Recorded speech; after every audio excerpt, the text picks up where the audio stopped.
Okay, here we go. And one stood out to her. And I do you feel like keep explaining? asking, who is drawing these maps?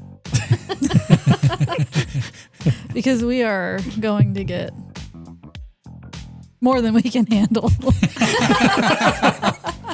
Clearly. I mean, like, somebody's you couldn't. getting 14 plus inches.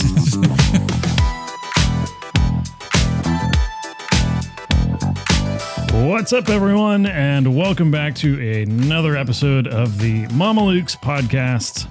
We're your hosts. I'm Luke. I'm Alysha. I'm Matt. And I'm Virginia.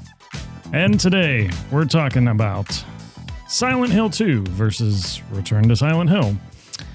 Some tech trends of this coming year in 2026 and lots more. But first, last night, all four of us went out to a comedy show in Cleveland and we saw Jordan Jensen. And she's hilarious. It was a good time. Yeah. If you haven't seen anything of Jordan Jensen, definitely check her out. Perhaps I'll throw a link in the show notes. Yeah, she has a very unique comedy style. I don't know. Help me out here. What are her specialties? I don't know. I think for me, she's just has a lot of material. Like, it's not repeated material most of the time. And I appreciate that. Like, it just comes so naturally to her. Right. She has a huge personality. Yep. You were saying earlier, I think, Virginia, a lot of places don't give her a lot to work with necessarily, but the people that were around us last night were... Gave her too much. Yeah. Really is what that looked like. She does a lot of crowd work, and it just seemed like, other places. She even said, after talking with two of people in the audience, she was like, wow, Cleveland has no boundaries. She's like, and I'm not sure what to do with that because it just feels like I should keep going. But then you just keep going. Right. So. She's like, I really should pivot. Yeah. I mean, I think that's a common theme, though. Like, in most of the comedians we've seen, the audience is obnoxious. Yeah, I would agree with that. I will say that about Cleveland. Shut the fuck up, Ohio. Know when to turn it off. Just answer the question, not your life story. Yeah, we have found out too much. Yeah, I mean, the oversharing was definitely happening, but she definitely worked with it. She did. She clearly has done her share of crowd work.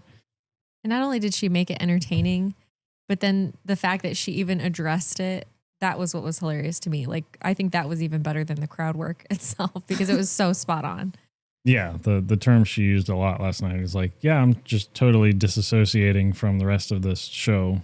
I was almost thinking in my head, I was like, the very beginning of the show, she came up, she was running late because she had to go to the bathroom or something. And then she showed up on the stage without her notes. And like that first half hour, I was like, what does she need her notes for? Right, yeah, like, true. This is just going how it's going right now. And she hasn't looked at her notes once. But yeah, it was a good show. Go check her out. She's abrasive. If you're looking for a type of material, she's abrasive. She's very in your face. Yep. So, And she says whatever the fuck she wants is why I like her. yeah. Love her. Yep. She's a masculine female like myself. I don't know if she has, or I don't know if you have as deep of a voice that she does. I think that's part of her characterization too. Do you like deep voices? I mean, I can switch it up. go for it. You should talk like that the whole rest of this episode. Okay. All right. You got it, bud. Use your radio voice. Yeah. For 10 cents a minute. So, other things going on this week. It's cheap. I was gonna say the same thing. I was like, 10 Wait. cents a minute. Inflation. Like, wait a minute. $10 for 5 minutes. Well, All I right. was going to ask for the phone number, but now I'm not. So earlier this week, Matt and Virginia stopped over here, and Matt brought over his 3D printer, which he acquired a few months back. I got it as an anniversary present from someone, and it's been sitting. It's been sitting in my garage. Which girl gave it to you? Which in the box, because I really didn't have the computer to run it. So I thought it doesn't seem like it's very difficult. We figured out that it's you just have to get the files downloaded and either transfer them to a USB drive or connect to the thing over the network, and it's pretty seamless. So we're starting off with some fidget things and more practical use that Luke brought up. So if we zoom in here, right into Matt's mouth, right into Okay, I can't zoom in anymore. But right. Can you reach over and show how it works? Can you reach around? Go for it. Are we showing? Oh, yeah. The little boat was the sample, and they give you a sample of filament, and that's what they tell you to make sure everything's working properly. So we did that. We did it with a specialized roof because we wanted to test what it did when it ran out of filament. Right. Second thing is this. Second thing is this little... They brought it up from the basement, and Virginia and I were like, what did you guys make? You can flip it over and put it on the other way, too. Yeah. Wait, what do you mean? Like this? Flip it upside down. Tip to tip. We Like all that? know what it looks like. Put it back down the way you had it. Flip it over. This? Drop it on there. Oh. Oh, I can't. Oh. Yeah. Ooh. I didn't know that. Oh. Wow. So, Oh. Special. And so then a little fidget thing, and then this guy made this morning or this afternoon. It's basically just a USB SD card, micro SD card holder. I was just trying to find something that was out there that's practical and I could use it right away. So went with that. And if I pan the camera over real quick here, there's the guy going right now. It's finishing up another one of those. What do you want to call it? They're optical illusion fidget spinners or fidget toys or whatever you want to call it. Claire asked for one, so we're trying to go with a different shape and see what it does. And hopefully won't look as phallic as the other one. Yeah. Right? Or flaccid. Or flaccid. But anyway, maybe later. That's average size fidget spinner right there. So. That's about what Sean guessed for how much snow we're getting. Yeah. Shout out to our friend Sean. Yeah. But yeah, maybe later on in the episode we'll see how that thing looks once it's actually done. Shouldn't be too long. Of course, we have to do the part B. Part B of that little print there. So we'll see how that comes out. More hobbies that, well, I don't know if we'll have like a new 3D printed object of the week each episode, but that could get interesting. Yeah, I mean, after a few episodes, we're just going to have a pile. It's just, I'm going to be hiding behind on the camera. We 3D print ourselves. And we just don't even need to host the episode anymore. Well, that's what we just like move them around.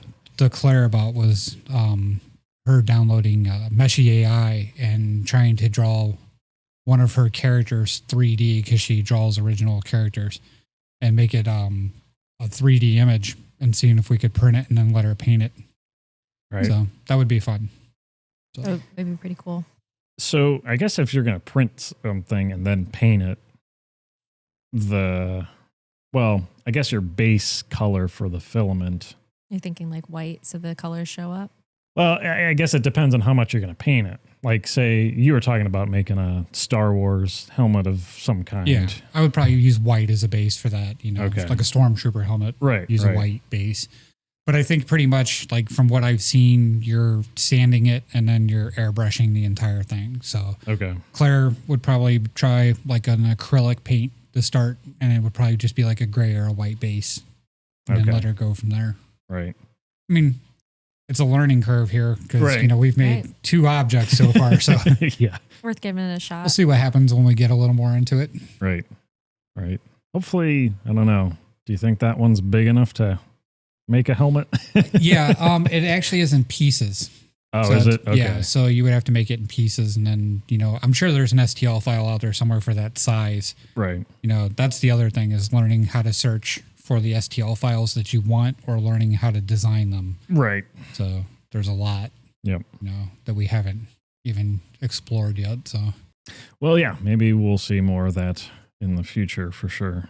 How about we get into our main topics here? okay, So first up, we've got Silent Hill, specifically Silent Hill 2 versus Return to Silent Hill. so Return to Silent Hill was actually released last night. Today is the actual opening day of the movie. And Silent Hill 2 is the video game that it was based off of that came out in 2001. So we're talking about a storyline of 25 years old here. So still like to put this out there every time. There will be spoilers. We're going to talk about the ending of the video game. We're going to talk about the ending of the movie. We're going to talk about the comparison of both. So if you don't want to listen to that, now is your chance to skip ahead. Go So- watch it and then come back and watch our podcast. Go watch it and then come back and let us know what your opinion of it was. Because I would love to hear your opinions. so first off, it's kind of cool because like Virginia has no knowledge of Silent Hill whatsoever. None. Well, let's just say neither of us do either, because it's been a while since. Well, she didn't even know it was a video game. I knew Okay. nothing about it. So nothing. He about was literally like, "Hey, do you want to go see this movie?" And I was like, "Sure, I'm always down." And I knew it was a scary movie, horror based. horror based, and that's literally all I knew about it. I didn't even watch the trailer. I honestly didn't have any interest in seeing the movie either. I did play the video game 26 years ago or 25 years ago. But Avery and Avery asked us to go, and then they blew us off because they decided to have a baby today. Rude. Yeah, I know, really. Did so- they name it Avery? No, they did not name it Avery, and I feel like that's a missed opportunity Missed because we could have opportunity. had boy Avery, girl Avery, and baby Avery. And the Spider-Man meme, Yeah, Avery. they could have got like Avery. Spider-Man pajamas and did that. That would have been amazing. It's such a missed opportunity. So Not even No, the middle it's- name. no, it's Monroe is the child's name. So we will Shout see. out though, for real. Yeah, Congratulations. congratulations. Congratulations. Can't wait to meet her. So everything went great. And That's they good. said she did really Awesome. well. And they showed like a picture of her and it didn't even look like she had had a baby. So kudos to her. But yeah, so basically we want to start off like that. Since I have a knowledge of the whole thing and going in, I knew what the movie should have been. I want to let Virginia do her synopsis of the movie for once. And then I want to explain why people are upset on the internet.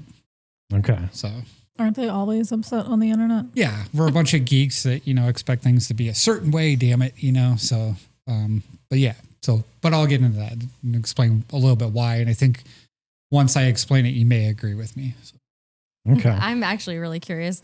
Matt's been keeping things from me about this all day, so I'm interested to see where my interpretation is lacking. But then again, I have not seen the first. I have seen nothing, not played the game, not even seen the trailer. So this movie was very interesting. I will say that. So it starts out with James, the main character, and he is driving, and he goes way too fast around a corner and finds himself head on with a semi. He swerves to avoid a collision and runs into some luggage on the side of the road. A beautiful woman runs over to pick up the clothes scattered all over the road. James gets out and helps her. She introduces herself as Mary. She was heading out of town, but because she is still putting clothes in her suitcase when the bus comes, she waves it on. James is headed in the other direction, so she says she might as well go back to town. And then you can kind of see the town that she's like pointing to. The next scene is James drinking in a bar. The bartender tells him... you kind of skipped one thing there. So when they're standing there with the bus and stuff like that, when the bus leaves, they're looking across the lake. True. And they talk about the hotel. Yes. So it's called the Lakeview Hotel. And she said the most beautiful view, and the entire lake. city was from the top of the hotel. And then he makes a joke about it being, that's why they called it the Lakeview Hotel. Right. But there's a path that leads down through the woods that go over to the town that's outside of the road that goes around it. And they mention that path, that trail that leads over there. Did they? Yes. I missed that part. All right. Sorry, so continue. That's okay. So he is kind of like passed out in the bar. The bartender tells him he needs to leave, and he gets thrown out by security into a pile of trash. He gets a call from his therapist on his cell phone who tells him to make sure he comes to his session the next day. And then the next day, the next day, as he finishes off a bottle of alcohol, he's like sitting in a chair. It rolls over to a letter on the ground. It's a letter from Mary that says to meet her at their place. He proceeds to walk through the town of Silent Hill, which is now a wasteland that appears to be caused by toxic chemicals. And on his journey, he encounters some weird, messed up creatures, including a giant man-eating beetles that come in hordes, white skeleton-esque zombie creatures with no face that spew poison out of their chest, a naked woman who decapitates herself by like turning her head all the way around and turns into a human spider, which later on you're guessing that that's representing Mary, who there's a man with a metal cone head, a horde of ceramic looking people who break as soon as you hit them, a human looking table with body parts coming out of it, with a head that looks like Mary's at the one end, a floating corpse with 4 arms and no skin that again we find out is like Mary. So these are some of the things, and it's literally just him like going from scene to scene, and there's these creatures that come and like that's like the creepy part of the movie, I guess. So in the midst of all this walking through all these freaky things in the city, there are these flashbacks of James' life with Mary, implying that they become a couple as they like move in together and things like that. And at one point, James and Mary are on this like at a picnic or whatever, and Mary says there are pieces of her that he may not like, and he assures her that he will. As the flashbacks continue, we discover that Mary is part of a religious group that consists of people like 20 people that just show up at her house and have like this like ritual type thing where she's like at the center. He also discovers a shrine to Mary's father in the room. At one point, they reveal that Mary has been poisoned by her father slowly her whole life. This is revealed when James finds Mary with people from her religious group in a sewer where she is given another drop of this poison and then falls back into the arms of the crowd and begins to like bleed all over as the people like rub her blood all over them and stuff like that. So let's see, what else do I have over here? There's another scene where Mary, it shows that he had left for a time, and when he returns, she's sick, and he apologizes for leaving, and she says it doesn't matter because she would have gotten sick anyway because her dad has been poisoning her whole life.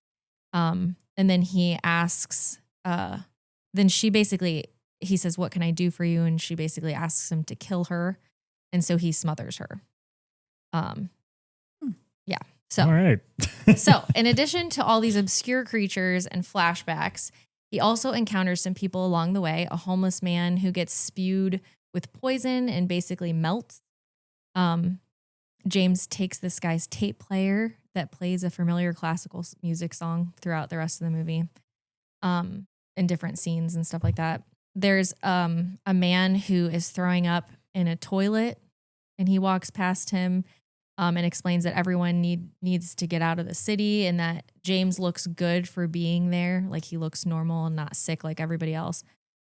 Everyone else he meets seems to be a representation of either Mary or himself. So Angela, who looks like Mary with short dark hair and she like looks sickly, appears first at the river before James even enters the city and asks him to help build a barricade with sandbags. And when he is about to leave her and go to the city, she says, come back to me.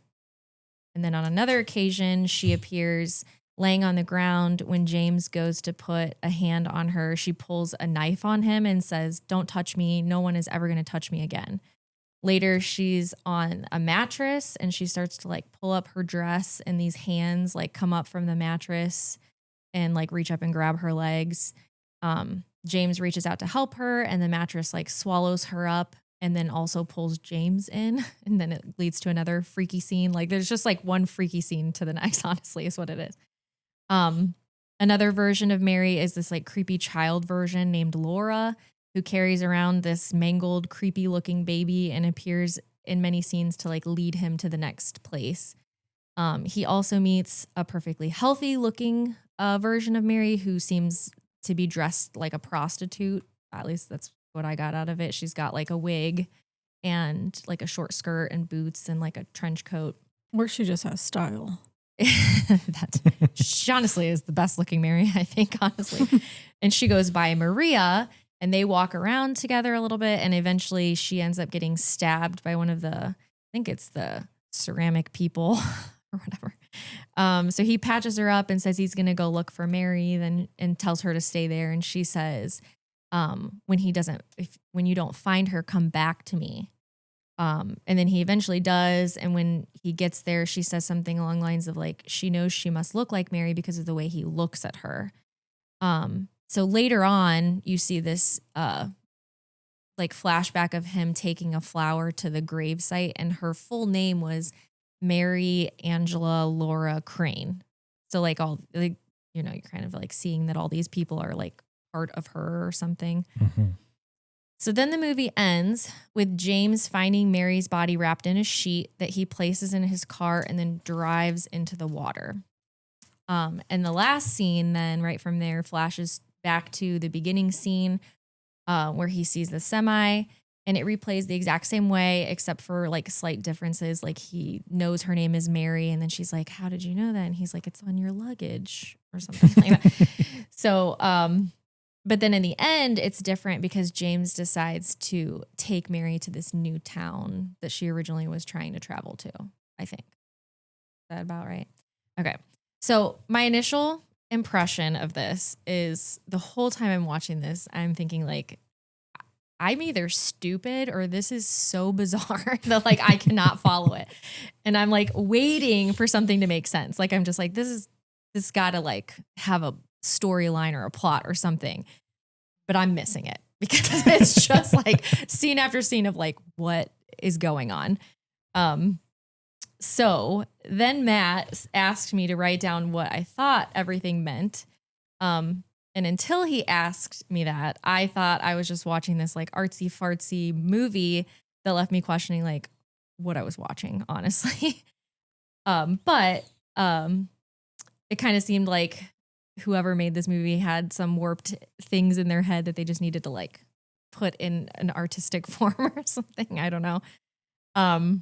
So I had like hope that there was something that was going to make sense, because in the middle of the movie, after all these like weird scenes, when the one corpse lady with 4 arms like reaches her hand like down his throat, they show him waking up to reality, and he's in this hospital bed, and his therapist comes in and says, we want you to get better, but you have to want it for yourself or something like that. So it's kind of showing, like, I'm thinking in that scene, I'm like, okay, maybe he's like crazy and they're going to have some, like, they're going to reveal to you why he's having all these images or something. Nope. That's not it at all. They basically just immediately like show him like picturing the hospital like turning into this same weird place. Okay. And then just more scenes of these bizarre things going on. So I was like, okay, I guess that's not it. But since Matt had said to write down my thoughts about what it meant, obviously there's some kind of storyline here that I'm missing, and there's some kind of symbolism. So I have 2 theories, and here's what they are. I think that maybe when James in the initial scene comes around the corner, that he actually kills Mary, like he hits her and goes into the water, and like either both, like maybe she dies and he is still alive and goes to this hospital where like the guilt of killing this woman like plagues him, and then he kind of goes crazy and is thinking about all these scenes like with her kind of. And I don't know again if that's like him just imagining what her life could have been, or if and I say this too because eventually you find out that the metal cone head guy is James. So like they zoom in after he kills the prostitute lady Mary version of Maria, and then they zoom in on his mask and you can see that it's like his eyes. So I'm thinking like, okay, maybe that's like symbolism of like he killed her and feels like, I don't know, guilty about it. I don't really know, but he's plagued by these like traumatic thoughts of like the pain he caused her. Maybe eventually I think he kills himself, and then the scene coming back around with a different ending is maybe like him dying and living out his fantasy of how it should have gone or something. I'm not sure. So that's theory 1. Theory 2 is he really did have this relationship with Mary. Like they really did end up being a couple and going through all these things. And he finds out that Mary had like an awful childhood and all these like traumatic things. I think like the poisoning of Mary and the suggesting that like she was maybe either molested or raped by her father. And yeah, just kind of like showing what a traumatic life she had. And I think James is like maybe trying to pull her out of this life. And it causes him to like basically go insane and ends up killing himself. And maybe it's like to be with her. So that's what I think. There's no theory 3, everything's complete nonsense. Well, that was my initial thoughts. And then Matt said it meant something. And I was like, oh, okay, I better pull something out of my back pocket. Because definitely the first theory is what like where I was at. For sure, of where not the making any sense. Story takes place at, like what city? Silent Hill. Silent Hill, yeah. Where is that at? It doesn't really say. Oh, well, in the introduction, it reminds me of Plum Island. It's on Long Island. They have I've heard like podcasts and read briefly about it. But it's a high security federal facility. It's like a center of like animal disease control. And they have all kinds of livestock with diseases, and it's a pretty like gnarly it's place. Up. Yeah. Like, and then conspiracy theories and what won't you see there? That kind of reminds me of that. It's a really bizarre, like, it's just kind of like, I think they start out with like little things like these beetles that like come up from the ground or whatever. Cockroaches. Or cockroaches. Oh, cockroach. But they have like these, the one turns over and you see like it's got like teeth and like it's got a little human face. Is that what it was? Yeah, it's got like a human mouth and eyes and stuff. I just saw the little teeth. I couldn't make out like they spent a lot of time. It's kind of funny you say you can't make it out because they showed that like 4 times. Yeah, they did. They like zoomed in on it a lot. And in the video game, the cockroaches are not prominent to the story a whole lot. They're kind of a nuisance that kind of get in the way. Like you could see that they were like blocking his path and different things like that. So if I remember correctly, because again, I'm going to get torn up if somebody like is a huge fan of this online because well, don't worry, I probably will too. I am really going off of memory here. So, okay. So as far as the movie goes, there's a bunch to hate. Okay. Just based off of a horror movie. I would agree with that. Okay. So without tying in the video game and just going into this and watching the movie. Okay. It's so poorly computer generated. It's not even funny. Like this whole movie had to have been done in a 10x10 room with very, very poor lighting. I would agree. Yeah. So when he is in the real world, okay, and it starts off just like a normal film and things like that, but when he returns to Silent Hill after he gets the letter from Mary and he returns to Silent Hill, he is so overly lit. Like he just is like so prominent to the background and everything like that it's off-putting. Like there's supposed to be smoke and fog and ash and stuff because the city had like a disease outbreak and things caught on fire and different things like that. So there's supposed to be like a constant ash falling from the sky and stuff. So it's supposed to be kind of noir, you know, in a way, but he's just like overly lit as a character. You know what I mean? Is it just him or is it like all the characters? No, it's just him. Yeah. So you sure it's not like a stylistic choice? Like they're trying to highlight it almost looks like it should be in a video game, but it takes you out of the movie. Okay. Yeah. You know what I mean? Like I understand there's an artistic way of looking at it. Like they try to make it look like the video game, right? But it takes you out of the movie. The other thing is that every time there could be a moment that was slightly tense in this movie where they like build up a little bit of anticipation or they build up a little bit of drama, they could do a cutscene. They take you completely out of the moment, do a cutscene for a flashback, and then bring you right back into where it was at. And you're like, oh yeah. And there's no more tension. There's nothing. Like they take you out of the movie. I will say I am not a scary movie watcher, like ever. I do not like scary movies. And this wasn't scary. It wasn't. It was just like like a head turner. Like, what am I watching? So you never throughout the entire movie feel like he's in any kind of danger. It doesn't ever feel like a horror movie. Yeah. It doesn't ever, and it's weird too, because there is the one scene where the nurse is at the hospital, which that's the character from the video game. They have like these, like really scantily clad, like, Spirit of Halloween costume dressed nurses and stuff that like were zombies that chased him around. And they made him into these like glass mannequins. Like he's smacking them and he's taking like 2-3 out at a time and they're shattering like clay. Right. But one of them gets by and she stabs Maria in an elevator. And that's how Maria gets hurt in the first place. But that's like, and it's so weird because it's like, she's holding a flashlight like this, like one of those old style flashlights that have the big round bulb, you know, and stuff. And she's just holding it like this. And she's like, James. And it just stabs her. And then he like smacks it. And it's like, it was just like, oh, okay. And then she like falls down and she's like bleeding and stuff. And she's got this huge, like, you know, actual knife wound in her and stuff like that. But you never really feel concerned. You don't care about this character. That's the other thing. So like all the side characters, so you got Angela, Laura, her, which is Maria, Eddie. You don't care about any of these people.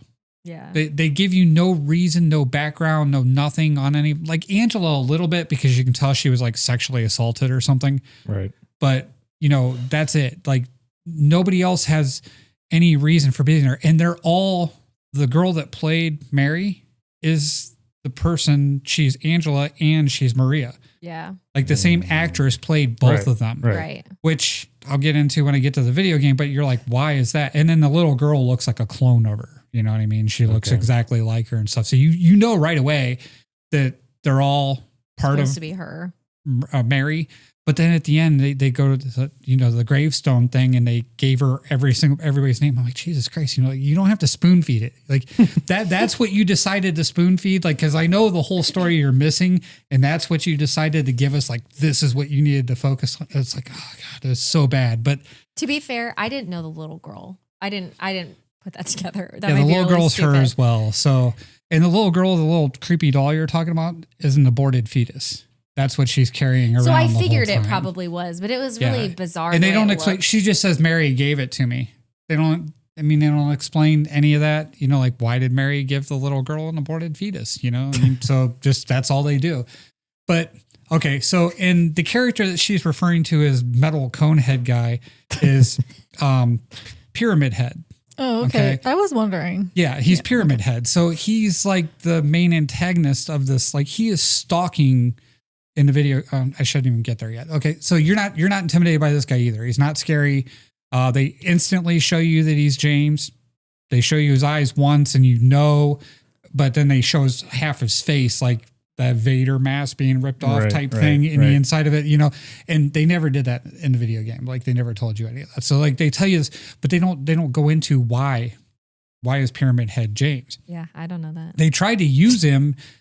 And the other thing is in the game, he's a silent stalker. Like, you know what I mean? Like he just shows up. Right. This one, he's dragging the giant sword, you know, and it's busting up the concrete. And he hears him coming from way off in the distance. And then Eddie, the guy that throws up in the toilet, who is actually in the game quite a bit, he just runs off because he knows he's coming. And that's the last time you ever see him, hear about him, and anything. Yeah, he's that's really just in there. That's the end of Eddie. Yeah, I mean, it was literally just this is a character from the game, so I'm going to throw him in here for you. Throwing up, you know? Yeah, yeah, and that's and he beats him up. He beats up James, you know, because he's a dick in the game too. But okay, so the side characters make no sense. The plot really makes no sense. So they're jumping around so much as they go through when he gets there and stuff like that. Like they make it seem like it's just some girl he dated, and then he found out that she was in a cult. And he said, if you're going to leave with me, you know, leave with me. If not, I'm leaving. And then he just grabs his bag and walks off. And that's when you're supposed to realize that she got sick and he came back and stuff like that. But it's so weird the way they did the timelines and the flashbacks and stuff like that. Like if you don't pay really, really close attention, you miss all that. Right. So that's the movie. I mean, just being the movie part, it was bad. And like it was very, very bad CG. Like they spent all this time on the cockroaches, and then the next scene they show some moss, and the moss looked terrible. It's like Silence of the Lambs did moss. You know what I mean? Like you guys can't. It's the same style moth. You can't like do it as good as Silence of the Lambs did in 1992. You know what I mean? It's like so. That's really poor. The lighting's really difficult. Like there is one cool scene when he's running and the no arm people that spewed like acid out of their chests is what it was. It was like this black stuff that turned in. It was like acid and would melt whatever it touched. Like acid reflux. Yeah, it's pretty severe. So that's very. But they had no arms and they move all creepy and stuff and like there was one scene where he's like running through them and stuff, and it was like video game-esque, you know, and stuff like that. But like she mentioned the radio, but she didn't really talk about it. But the radio like makes a certain sound when demons and things like that are around or monsters are around, it would like crackle a certain way, you know, and stuff. So that's why he kept the radio and was carrying it. And he's got like the old school video game flashlight on his chest, you know, that you would pick up like in a mission or something like that. You know, I thought that was kind of cool the way they threw little things like that. I have to say, the first time that he just had the flashlight and it was just shining, I just assumed, because I have never seen that before in a video game or otherwise, and I just thought he had a flashlight in his armpit. It's like, oh, it's just, but then he like turned and I'm like, oh, he's just holding it there. It's like the old school flashlights. Good to know. That were a box. And then there was other little things that they threw in to let you know it was like a tribute to the video game and stuff like that. But yeah, so like as a movie, like the villains sucked. The demons, they did like the last demon that she very briefly ran over was the table. No, not the table, because I'll get into that too. That was a whole thing too. But the corpse, the very last thing that you call the corpse with 4 hands was actually like the moth form of her. Oh, okay. So like in the game, he has to fight all these different versions of these monsters, which are actually Mary. Okay, so we'll start diving into the game here. Okay, so starting off, the very end of Silent Hill 1. Which has nothing to do with this movie other than the very last cutscene and the fact that it takes place in Silent Hill. Okay, so Silent Hill, the very first movie and video game that came out, were totally separate from this. So you really don't have to see the original Silent Hill to know what's going on here. The end of that game is this cutscene where James meets Mary. And he actually wrecks a motorcycle, I believe, instead of a car or whatever, but like he's meeting her leaving town and they end up falling in love. That seems more badass to wreck a bike than a car. Yeah. Well, he kind of spun out his Mustang and like his rear end when he spun out smacked her suitcase and he does like a sigh and she comes running off from the distance like, oh, and he's like, oh, here, let me help you pick up your luggage I just ran over. But that's how they met. So, so romantic. Yeah.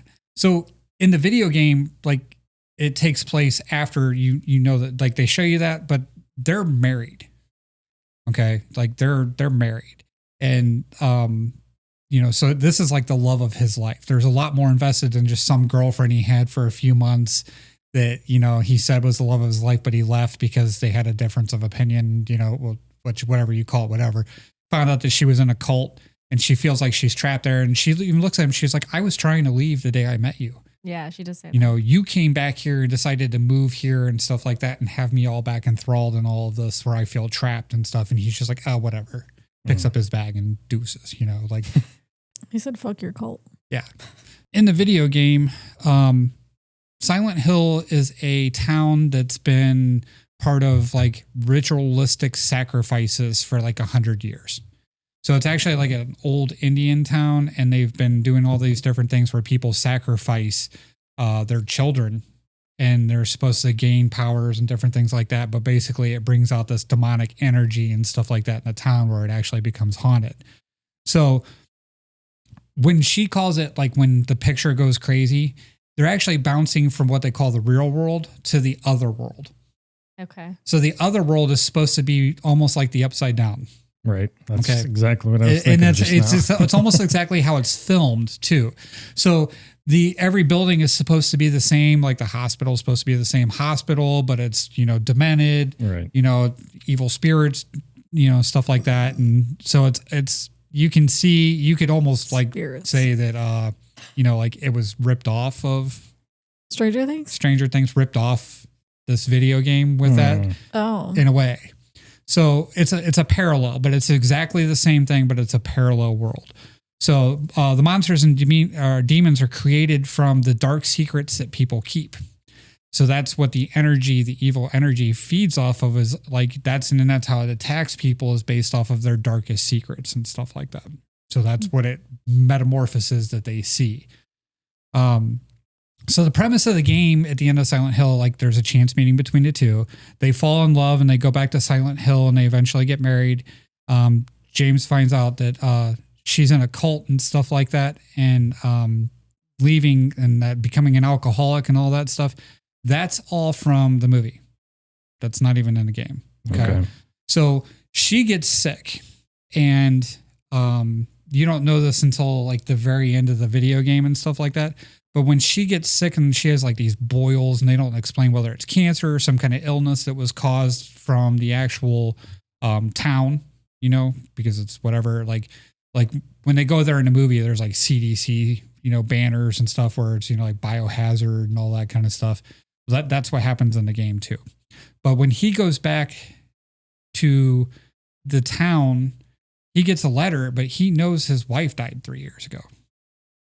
You know what I mean? And he thinks that this is his chance to somehow magically reconnect with her. So that's his motivation in the video game.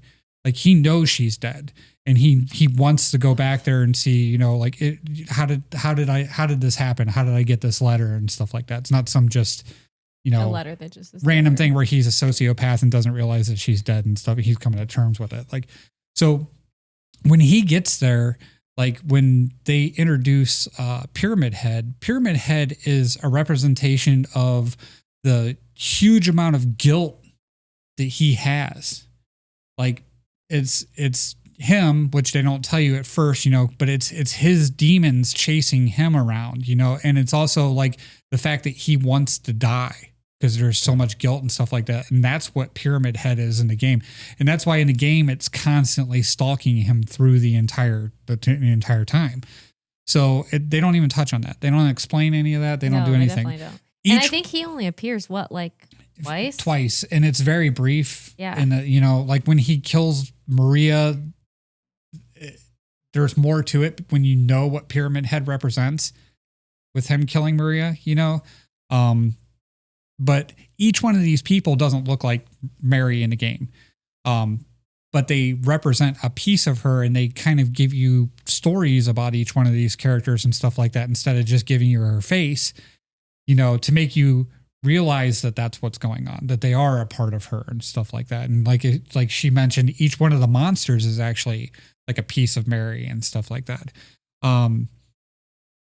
They do go into Angela's story with how she was sexually abused and stuff like that in the game and different stuff, but it's also a part of him. It's a part of his demons. Like, did he force her to have sex with him, or, like all these things that are going through, because these are all his personal demons, not just Mary's. They're his personal demons and how he saw stuff. So like the one scene where like the table, you talked about the table with her, there's a body on top of her.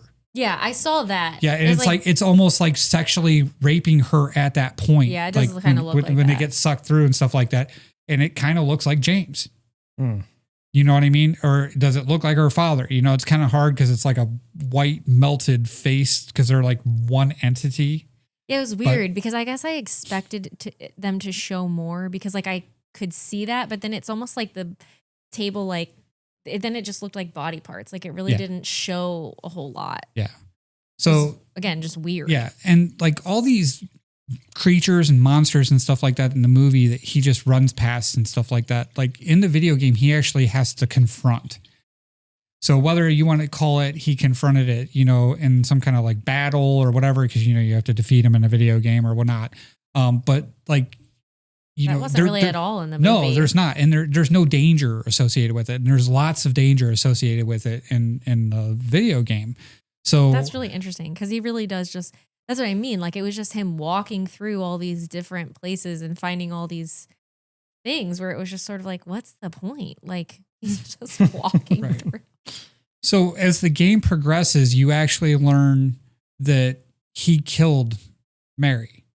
Like she was sick and he wanted his life back and he was tired of taking care of somebody that was sick and he was tired of being in the situation. And he just takes a pillow and smothers her. And he uses the cop out of, he did it for her to put her out of her misery and stuff. And they really quickly did that in the movie where he just like puts this cloth over top of her face because she asked him to, and she like takes his hands and pulls it in and stuff. That's not what happened. And part of the whole character arc of the whole thing, that's what his guilt is. That's what's driving him. That's why he's an alcoholic. That's why he's insane. That's why, all these things is because that guilt is driving him. And they missed it. Yeah. That's the whole character arc. And that was the whole thing. Like at the end of the movie, after he smothers her, then he sees like this perfectly wrapped body and stuff like that floats up into the air and turns into this moth version of her. And then it just like disappears and it goes into like this tornado of moths and then it lays back down and he just picks her up and walks off, puts her in a Mustang and drives it into the lake. They didn't explain any of it. Like there was a whole conversation. There's a whole conversation in the game where he gets to have this moment with his wife and she says, I forgive you. And he's like, no, he was like, I didn't do this for you. I did this for me. And, I hated my life and I hated you for making that my life. And she looks at him and goes, then why are you so sad? Like she forgives him still, and like they didn't do it. They didn't do that. And that's like the whole big arc in the video game. That was the whole ending of the video game. You know what I mean? And it's just like, man, you missed like a golden opportunity to do all this, like, why was he being tormented? Why were these things appearing? What symbolism did these things have? What did her different entities and, like Angela and Laura and stuff, which they never told you that those were her 5 different names on a tombstone on the video game. You know what I mean? They let you learn all this stuff and they just skipped it all. And it was just like, man, it's a visual mess. Yeah. The lighting's terrible. The soundtrack and the score, are they're okay. They're video game, what I mean? It's not like there's great music playing in the background for action sequences and stuff like that. Does that mean anything? There's like a classical music song that's played. I don't know. Oh. So, and then there's 3 different endings to the video game. So there you can get 3 different endings. So one of them is an alien abduction thing. Like almost every one of these Silent Hill games has some kind of like funny ending that has to do with aliens. There's the canon ending, which is the one I refer to, where he drives off into the water with her body with him and, kills himself. And it's like, they try to do it a little more artsy in the movie, like reliving that initial meeting. But that is what it is. Like he wants his opportunity to go see what's in the afterlife with Mary. So he kills himself. And then there's the other ending where him and Maria, which is like the opposite, the more abrasive, the more outgoing parts of Mary's personality. That's why she's scantily dressed. That's why she acts different, stuff like that, which they don't explain any of that in the movie either. They don't even explain why she's there or anything. She just shows up and she's like, are you ready to go? And it's like the weirdest thing in the movie, like how they introduced her. But they leave together, like they go have a life. Like when she gives him the opportunity in the movie to walk away, it's a reference to the video game. It's a reference to that other ending.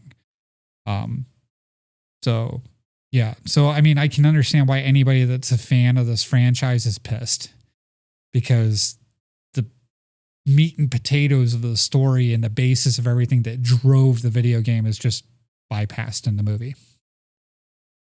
I will also add, it was Matt and I and one other person in this theater. Yeah. It was a 2:15 movie True. on a Friday, you know, Yeah, so it was it's, early. but yeah. Okay. But yeah, so I mean, so now knowing what the actual arc of the story was supposed to be, what did you think of the movie? If you still even understand it at this point. I mean, I think that adds a little, like it's like watching a movie and being like, what is happening? And then Matt just kind of like saying that, like, I guess I could see it a little bit, but also like you said, like it's just, again, like there's no. So the guy that did this movie is the same guy that did the 2006 Silent Hill movie. And in 2006, when that movie came out, everybody was like, oh, this is like, you know, an actual good adaptation of the video game. But like I was telling her on the way here, Pyramid Head's in that movie because he's a baddie. That's it. But James is that character. James is Pyramid Head. He wasn't even introduced until the second movie. So it makes no sense for him to be in the first movie. And they gender swapped the main character and did different things, you know, and took some liberties with that. But everybody was like, oh, yeah, okay, you know, it's pretty good. It's sticking to the thing. The same director did this one. And it's like, wow, like you went from, you know, doing a pretty good job and staying along the content to swinging a miss. What was the budget for this movie, do you think? You know, I never look at that. This is like my thing now. Okay, I'm going to say 50 million. Okay. Wait, let me guess. I'm sorry, 250 million. We'll say 250 million. Oh. Well, that changes everything. Well, yeah, that's about accurate. That somewhere between that and 300,000 million. Sorry, 300,000 million No. trillion Wait, dollars. what? Million. Okay. What is your final answer? 300 million. Wait. 300 No, million. I'm sorry. We'll say 3 million. 3 million. Thank you. 3 million. And you said, Yeah. I said 250 million. okay, the movie roughly is between like 20 and 40 mil. So you can see why the CG was so bad then. Like, I mean, because it costs so much money to do that. Like, you know, the lighting studios and everything You like said that. the first movie was 2000. 6. You're going to find out what the budget was for that. Yeah, I'm just curious because you said it was better. Yeah, it was better. You know, the way they did things and stuff like that. It was, Did was that better. one have CG and all that? Yeah. Okay. That one says 50 million. Almost twice the budget. Wow. So That's kind of wild. almost twice the budget 20 years ago. Right. Yeah, that's what I was going to say. wild. So that would be like 10 times the budget today. So that would have been like giving them the budget of, you know, what I was saying. Right. That's crazy. That is crazy. And I want to say this. So the guy that acted in the movie, the main character of the movie, I think he did okay. I mean, he looked distressed, you know, and they did decent with his makeup and they made him look like, you know, when he was in the other world, like, you know, he was falling apart emotionally and stuff like that. And he did well for the shittiest script he could have possibly been given. I mean, there's scenes like when he was running through the hotel when it was on fire that it did not look like, I mean, we could have done that on your computer. Right. You know what I mean? We could do that on your computer and make it look just as realistic. It was bad.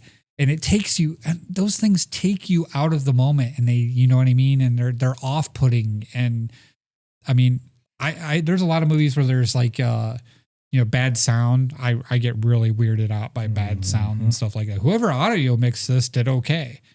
Visually, it's terrible. I mean, like, I will say that's what I would say is I don't feel like I had any strong emotion during this movie whatsoever. I didn't feel scared. I didn't feel like flipping? sympathetic. I didn't feel I didn't really feel like it didn't make me feel a whole lot. I didn't feel the plight. Like, you know, just like you did in the video game. Like you don't feel the plight of the main character. And like I said, I don't think it's any knock on the person, the actor that played him. I think it's a knock on the writing of the movie. Would you say the original story kind of has a somewhat abstract plot?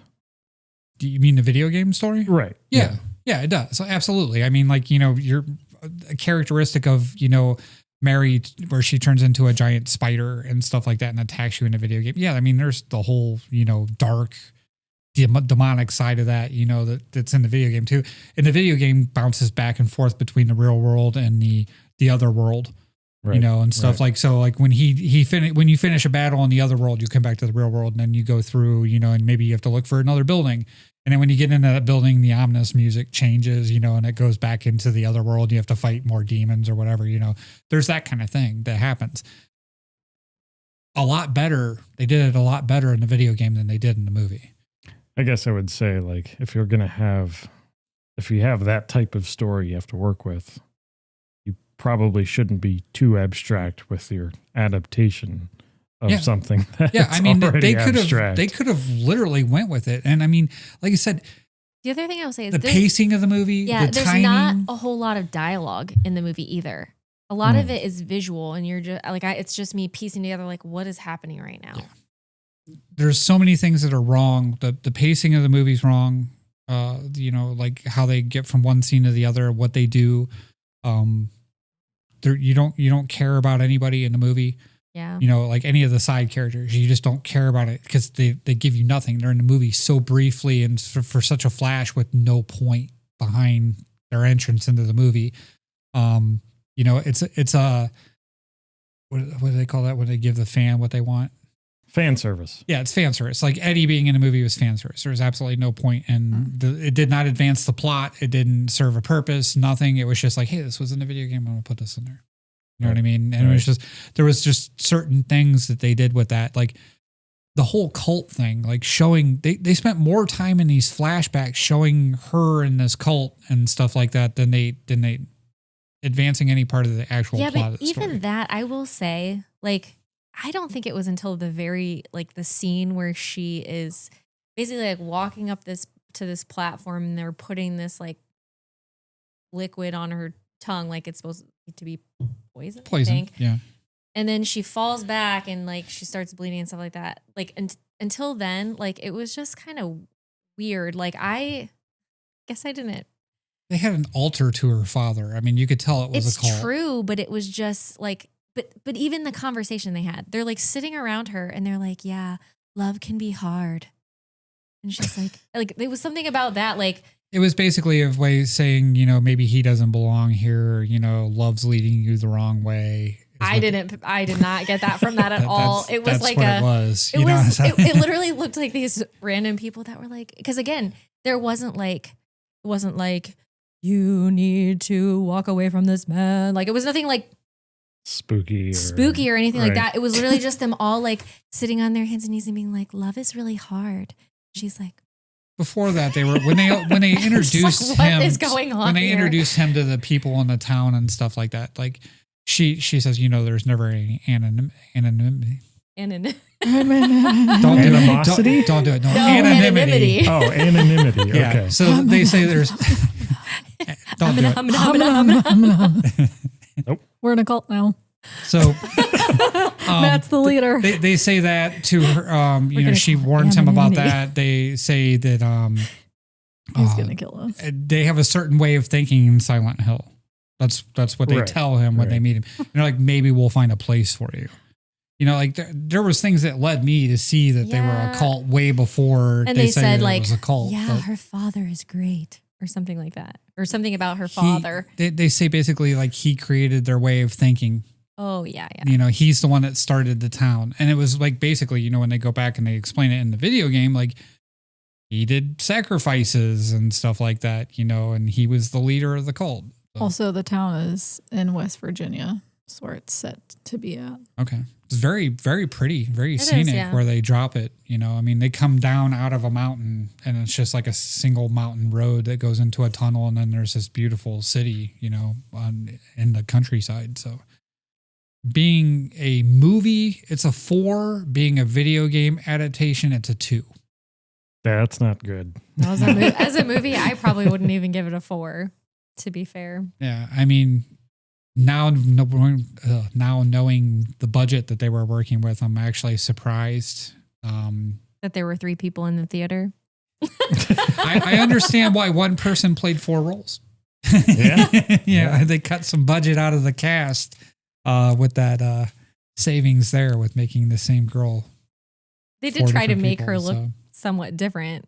Not Maria, but like Angela. Yeah, when she was Angela right away, I didn't recognize her. Yeah, right I didn't away. put it together right away. It wasn't until later. Yeah, but she's every demon, every character, I did not get that at all. What? Like, how is she like the not the armless ceramic guy people? No, those were just the nurses. That's just something from the video game. Oh.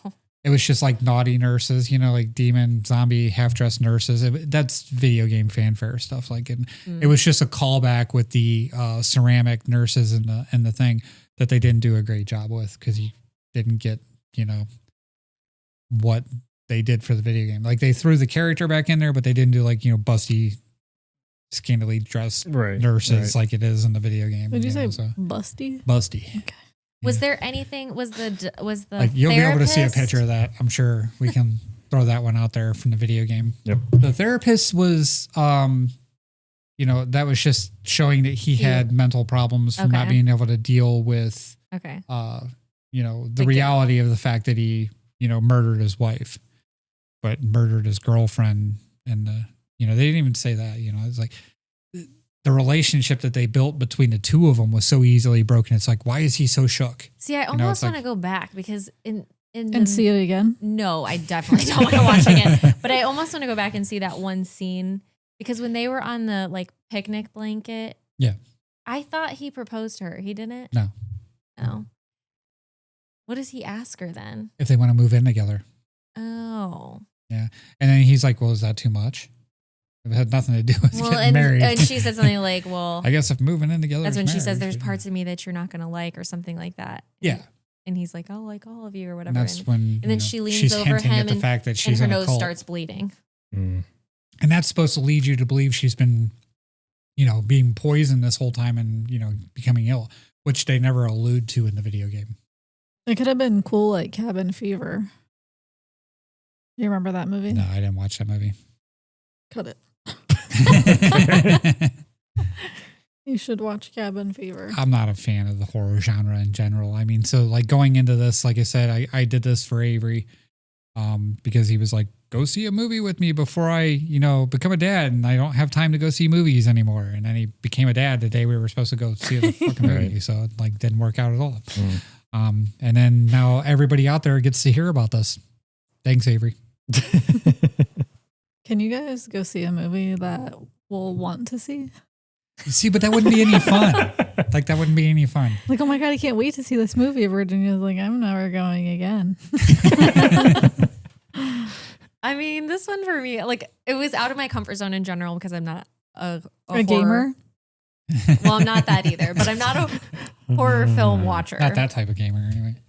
I mean, I've seen that it has, like, I think like a 9 Rotten Tomato score or something like that. Oh, wow. Yeah. And so like, I can't wait to actually like spend some time deep diving into what other people think, like, you know, Twitch streamers or, you know, people that played the video games and stuff like that. Cause I know they're going to be with me on this one. Like I said, probably going to get torn up a little bit cause I'll miss something or I'll, you know, messed up the story a little bit somewhere cause it's been 25 years, but you know, yeah, I think I nailed it. No. I think our fans are pretty nice so far. Yeah. Well, 40 of you that subscribed. You know. We got more than that. They're still coming. Nice. That's for sure. That's what she said. All right, that's what we have for that. I think we're going to beat a dead horse if we just keep going on this one. So, all right, we need to move on. Ready for some trivia? Yes, let's do some trivia.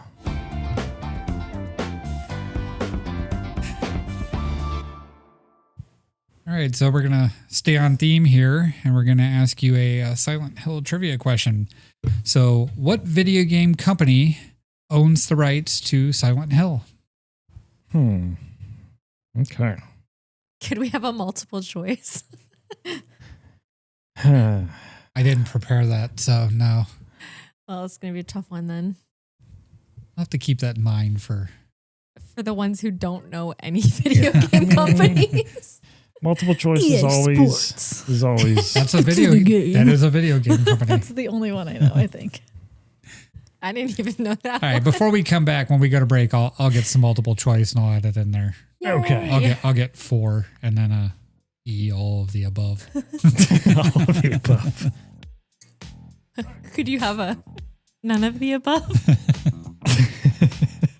As always, trivia questions and answers at the end. But for right now, we'll take a break.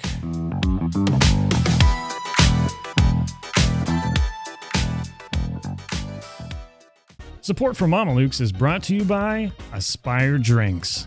Looking for an energy drink that doesn't give you jitters and that inevitable crash? Aspire is redefining energy drinks with a better, healthier way to power your day. Unlike most energy drinks that are loaded with excessive caffeine and sugar, Aspire delivers a gentle, balanced boost with 80 milligrams of natural caffeine, half the caffeine of most leading energy drinks. Packed with essential vitamins and enhanced with biotin and ginger, the benefits are a no-brainer. They're enjoyable for any moment, at work, the gym, or on the go. Order now with free U.S. shipping. Find them at aspiredrinks.com and use our promo code Mamalukes to get 20% off anything on your order.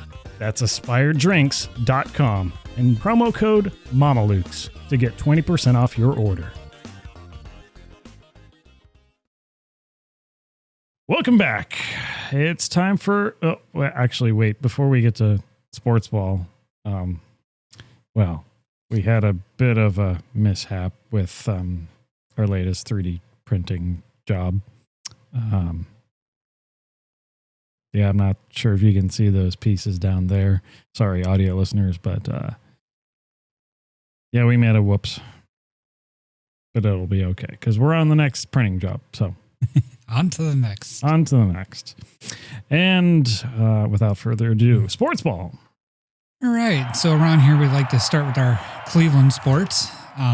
With the Cleveland Guardians, we have nothing new. Real quick, before you get into anything too serious, no responses on that little object on the side of the sports ball animation. No. Nobody figured it out yet. Or they just weren't paying attention. It's one of the two.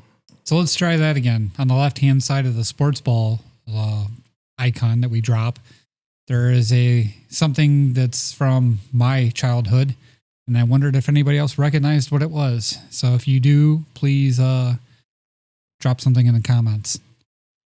Okay, so going into Cleveland sports now, the Guardians, we have nothing. The Cavs won last Friday, as we told you in the past on our last update. They lost on Monday, they won on Wednesday, and then now we're waiting to see what they're going to do again now. So currently it is 113 to 110 in the fourth. The Cavs are winning. So we'll see if maybe we can do a win-win-lose streak instead of a win-lose streak. I like that ratio. Yeah.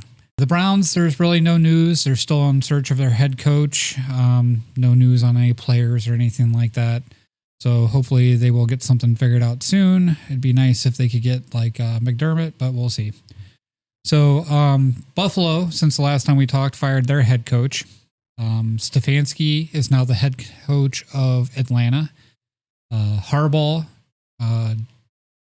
John Harbaugh, not Jim Harbaugh, right, went to the Giants. Robert Saleh went to the Titans. The defensive coordinator from Green Bay, Jeff Halfley, went to Miami. Jesse Minter, who was the defensive coordinator for San Diego, which has been one of the 3 worst defenses in the NFL the last 3 years, somehow is now the head coach of the Ravens. That's a really interesting hire to me. Mike McDaniel, which was the coach of Miami that was recently fired, is now the offensive coordinator of the Chargers. So that should be interesting because they have a pretty good offense and he's a really good offensive mind. So The NFC Championship game is set. It is the Rams versus the Seahawks, so they could both lose and we would all be happy. The AFC Championship game is the Broncos and the Patriots, and the big story there is that Bo Nix broke his ankle in the last game at the end of the game. Even though it didn't look like it. Yeah, who's the quarterback of the Broncos, and he will be out. And Jarrett Stidham, I think that's what it is. Stidham. He was the quarterback for Oakland for a while, and now he was backing up Bo Nix. He will be the starter. So he has a chance to be one of two people to start his very first game of the season in the playoffs and win a game or an AFC Championship game. I think one other person's ever done that. So I think the interesting fact about that is the Broncos are the only team this season that haven't used their backup quarterback, hasn't thrown a pass up until now. Wow, that's a good time for it. Yeah. We'll see how it works out. Yeah. Moving on to college, Indiana won the national championship, which we kind of figured, but it was in a little more dramatic fashion than I would have expected. I actually thought it would have been more convincing of a win. There was quite the play at the end of the game, toward the end of the fourth quarter, where Mendoza, the quarterback from Indiana, scrambled and dove into the end zone. The picture's been all over the internet. And then Carson Beck came out and did what he does in the fourth quarter of a game where he has to win, and he threw an interception, which is pretty much his MO. Yep. Then he, after the game, I don't know if you saw this or not, he refused to shake hands. He didn't go over and shake hands with anybody from Indiana. And his reply to that is that he doesn't need to shake hands with anybody. He lost a national championship. He doesn't owe anybody anything. So he's a piece of crap. Great sportsmanship there. So that's about it for college football now for another year. So moving on to men's basketball for college sports. Not just specifically men's, just that's what March Madness is, pretty much predominantly known for. If you'd like us to follow anything else, we can look into it. Arizona is the unanimous 1 seed and has been for a few weeks now. Everybody out there pretty much thinks that they're the best team in college basketball this year. Followed by UConn, Michigan, Purdue, Duke, Houston, Nebraska, Gonzaga, Iowa State, and Michigan State. So there's a lot of Big Ten teams in there this year in the men's basketball, which is kind of unusual. I mean, historically, one of those teams is usually pretty good, but not all of them. So it'll be interesting to see how that plays out. It's still early. In the NBA, Detroit has a 5-game lead in the East over the Celtics, and OKC has a 6-game lead in the West over is it Spurs? That sounds right. Yeah, I think it's over the Spurs. And actually, the Spurs got as good a record as Detroit does, which tells you how much further ahead OKC is than everybody else. So I believe the Spurs have won 31 games. That's correct. And the OKC is 137. So live look at the game again here. The Cavs just lost the lead. Now they're down 114 to 113 with 3 minutes and 21 seconds left to go in that game. 115 to 114. I got another update on my phone. Okay, go. As far as the NHL goes, nothing has really changed. Carolina, Detroit, and Tampa Bay are ahead in the East. Carolina and Detroit are tied. In the Avs, the Stars, and the Wild in the West. And the Avs are still way ahead of everybody, even though they went 5-3-2 in their last 10, which is not the best. You still get points if you guys don't know how ties work in hockey. If you get into a loss, an overtime loss where you tie going out of regulation, you go into the overtime, you can still get a point. So they still did score points, but that's almost as many losses as they've had the entire season here in the last couple of weeks. So see where that goes. Our soccer update is brought to you by Tim Lasso. So because of Tim Lasso, we now know that the Premier League is the highest one, since nobody wanted to correct me in the comment section, because they were relegated to the Championship League in season 2 and then won and got back to the Premier League in season 3. So now we know the Premier League is the top, but nobody explained Arsenal to me. So There's still 2 Arsenal teams that I don't understand why. All right. That's soccer, and that's pretty much sports for this week. Sportsball. Sportsball. Sportsball. All right. Well, heading into our second main topic here, another tech topic from me. Who would have guessed? Tech that is to improve or just invade our lives in this year of 2026. I got all this from a New York Times article. And so here are the trends you're going to see showing up at some point this year, maybe in your own life, but let's get into it here. So, number 1, we'll be finally talking to our computers. Now, to some degree, yes, we've been doing that for a little while with our voice assistants, whether you have Google's voice assistant, or now it's turning into Gemini that they're pushing now. Obviously, you have Siri, you have Alexa. You could say ChatGPT is, of course, a potential voice assistant if you use the voice to text features with that. There's a whole bunch of other ones, but the experts are predicting that people will grow more comfortable speaking to computers, even in public. Startups like Sesame AI are developing highly human-like voices, which I think we talked about before, maybe not on the podcast, but like about Alexa, where she got that update one day and now she's got all sorts of inflections. Yeah, you can set her mood. Right. Yeah. What do you typically use? Or do you even know what it is at this point? It's not one of the peppy ones. It's like Calm or something. No, I would have to. You know what? Let me look. Okay. But it's the down in the dumps Alexa. Oh, okay. Who would have guessed Matt wouldn't use that one?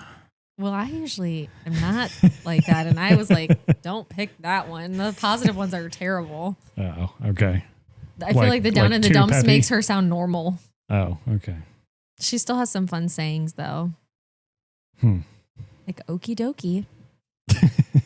Almost like sarcastically, or I mean, turn on the maybe. lights. Okie dokie. It's not quite like that. It's Okay. like, okie dokie. Oh, okay. She has some good ones, though. Every once in a while, she'll say one that we haven't heard in a while, and Matt and I will just look at each other like, oh, that's a new one. Turn the lights on. So you can enable her to respond either happy, excited, or disappointed, empathetic. And we use the disappointed, empathetic tone. So there's 3 levels of intensity to those as well. So you can go excited, high intensity to low intensity, or disappointed, high intensity to low intensity. And she's in the medium range. Oh, okay. So, but now that I know that I can specifically go home and tell her high intensity disappointed, I'm going to try that. So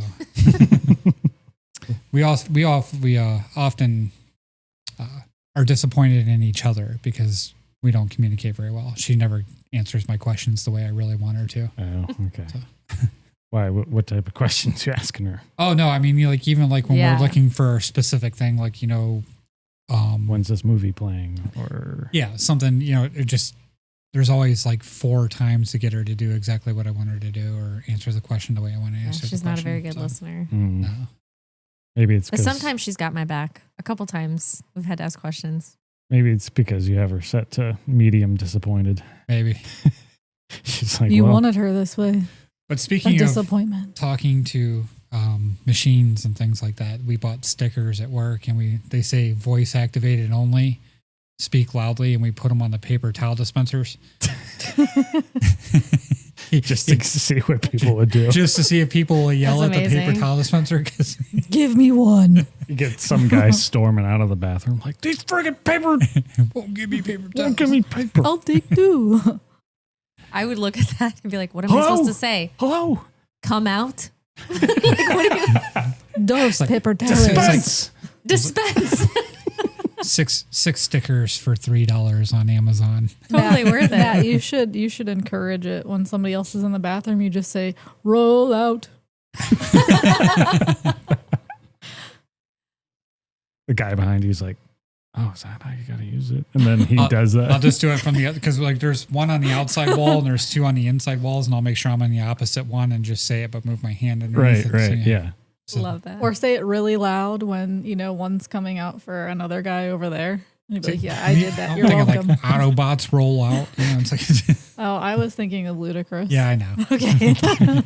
What a great opportunity if somebody goes and like it's not working that day or something, and you end up.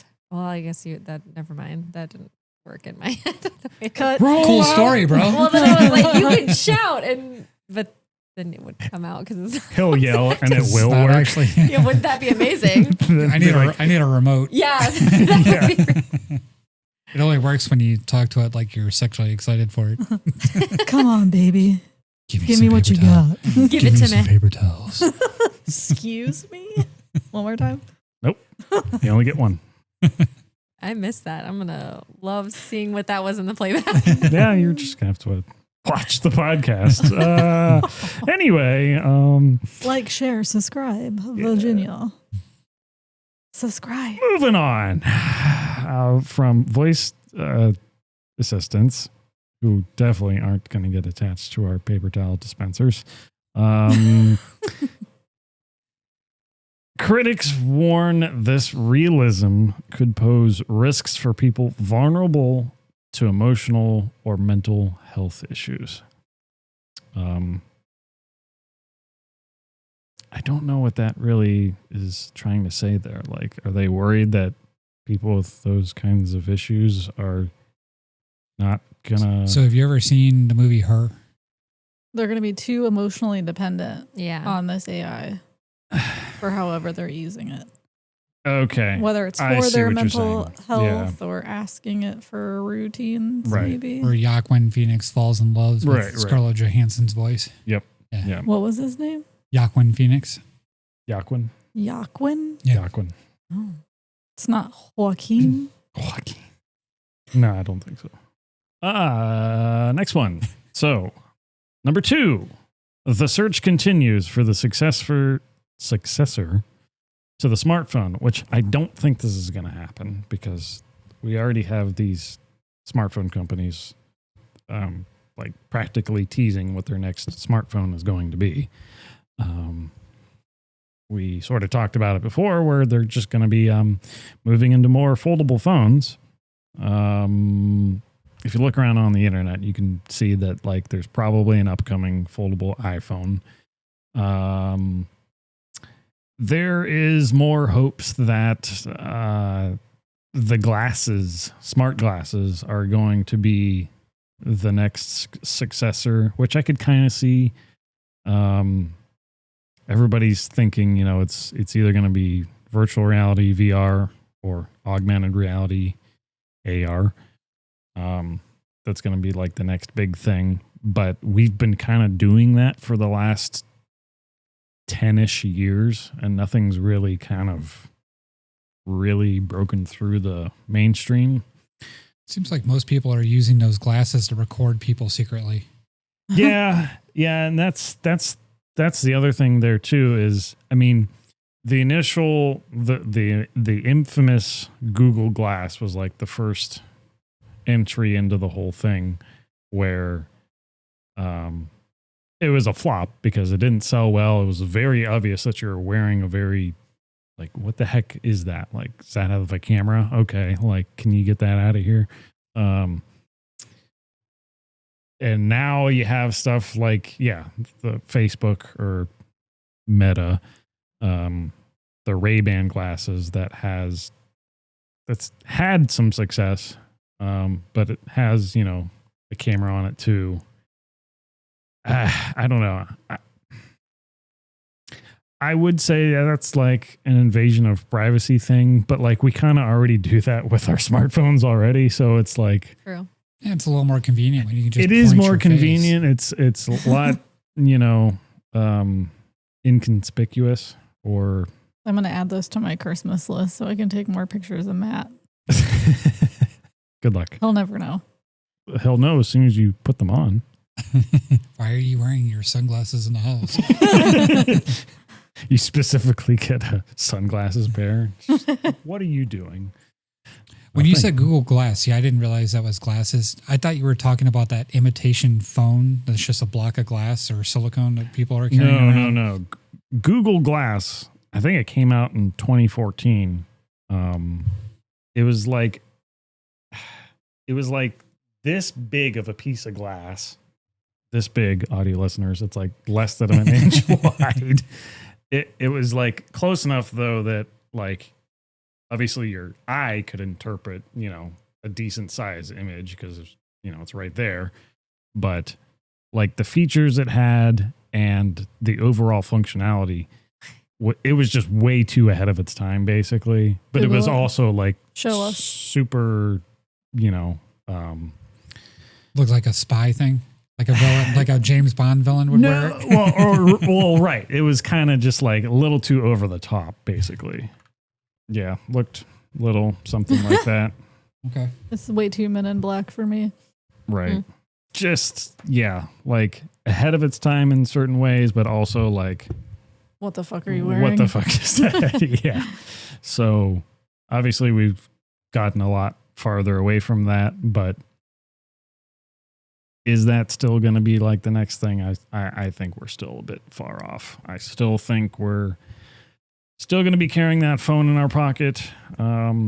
We might be, getting bigger screens with our smartphones now that, we're seeing most likely Apple pushing into that whole ground with their first foldable phone, suspecting that to be this year.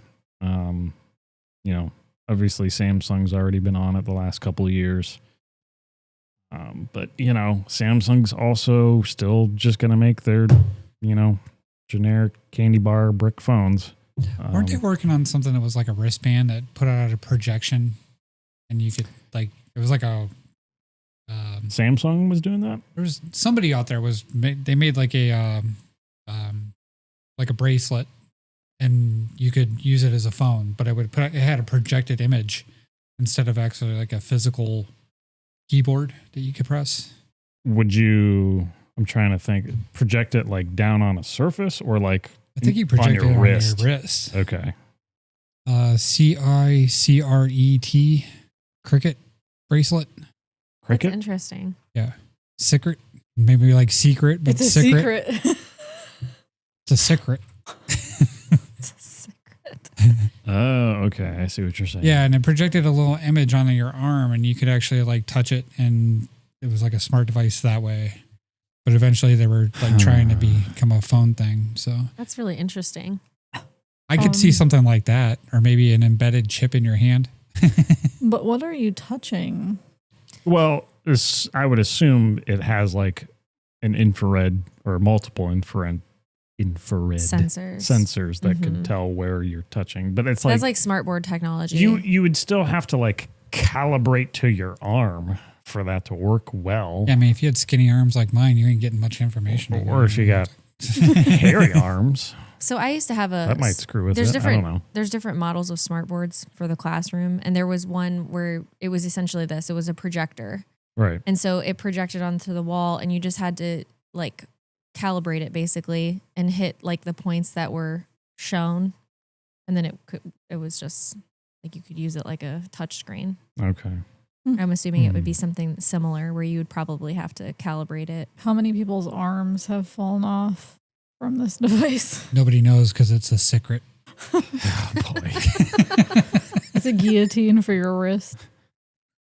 I was going to actually try and give a serious answer, but never mind.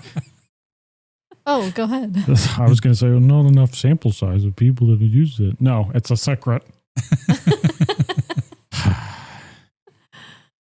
Anyway, yeah, we I don't know. Do you guys think there's going to be something else besides, the phone that's going to be that's going to take over? We're all just going to have like 70-inch TVs.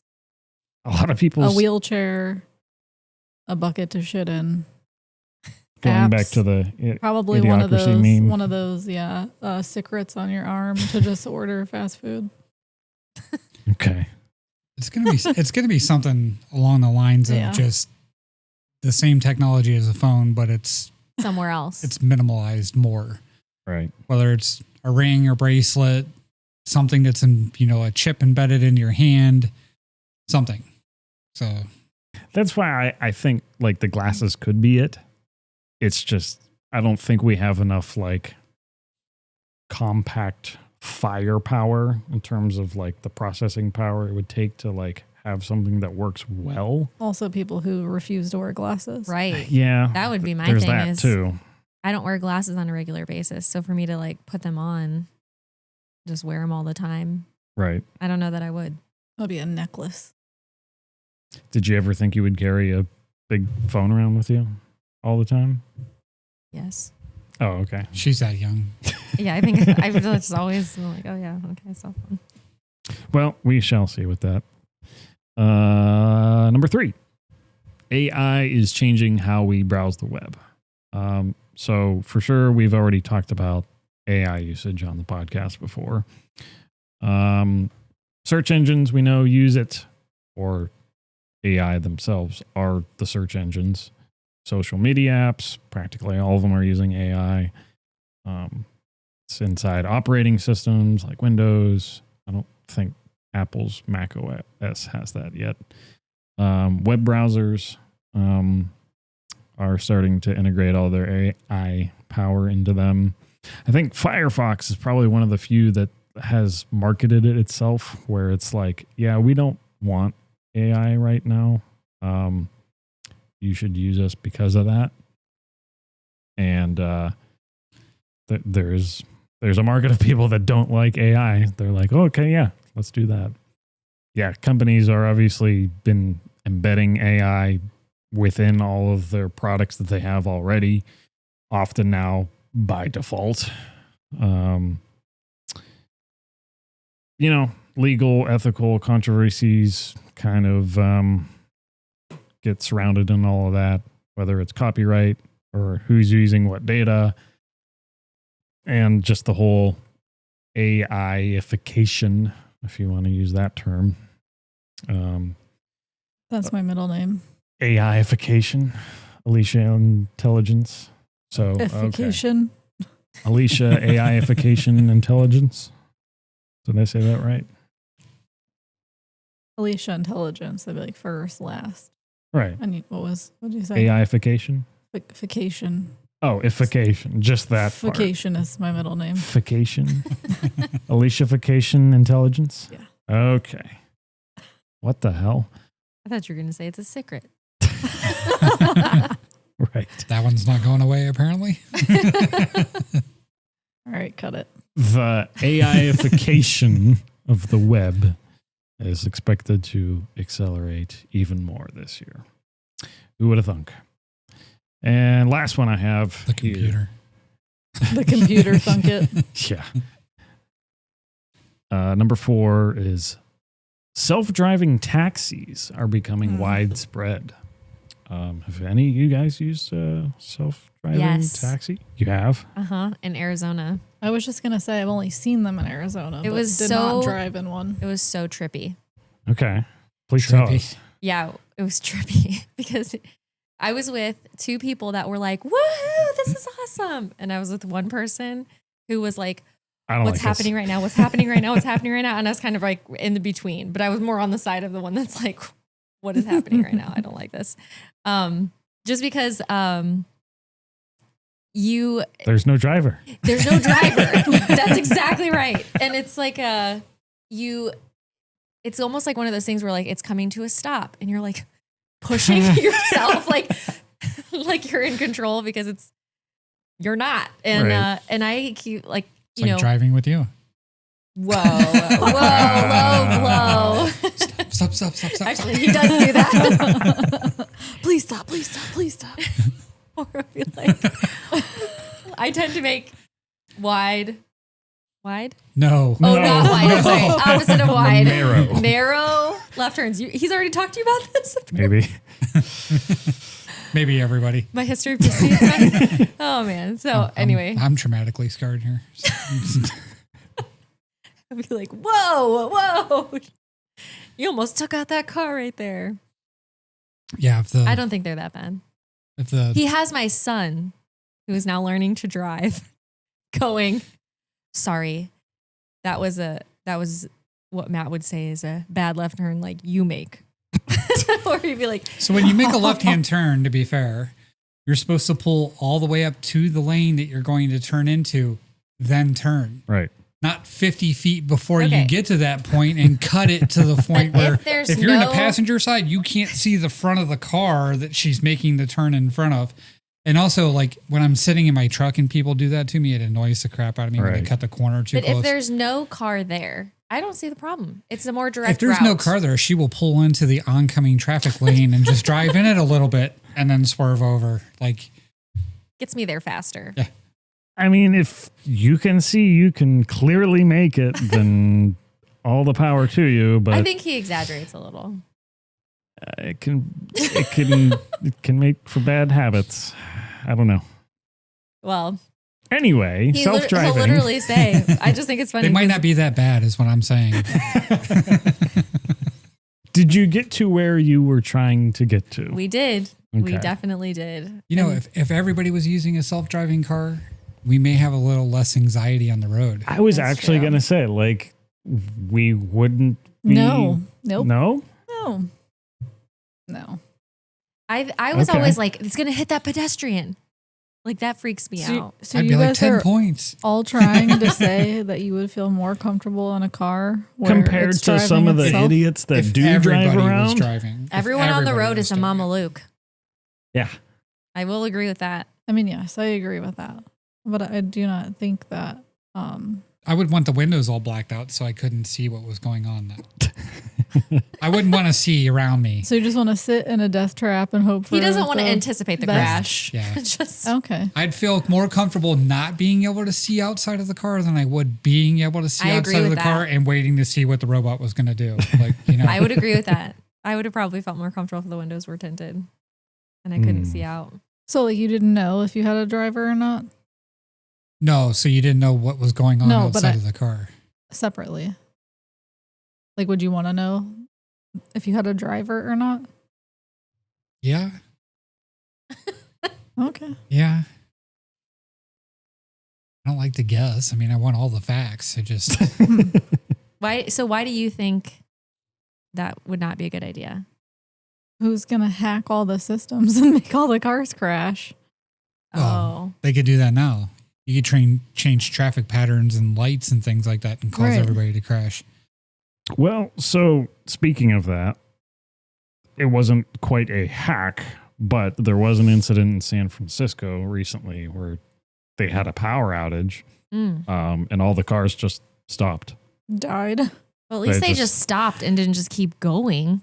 Right. So, I mean, that's what you would expect to happen if, like, everything that controls all those cars turned off. Then, yeah, hopefully all the cars turn off. I'd be interested in the stats of like how it's going. You know what I mean?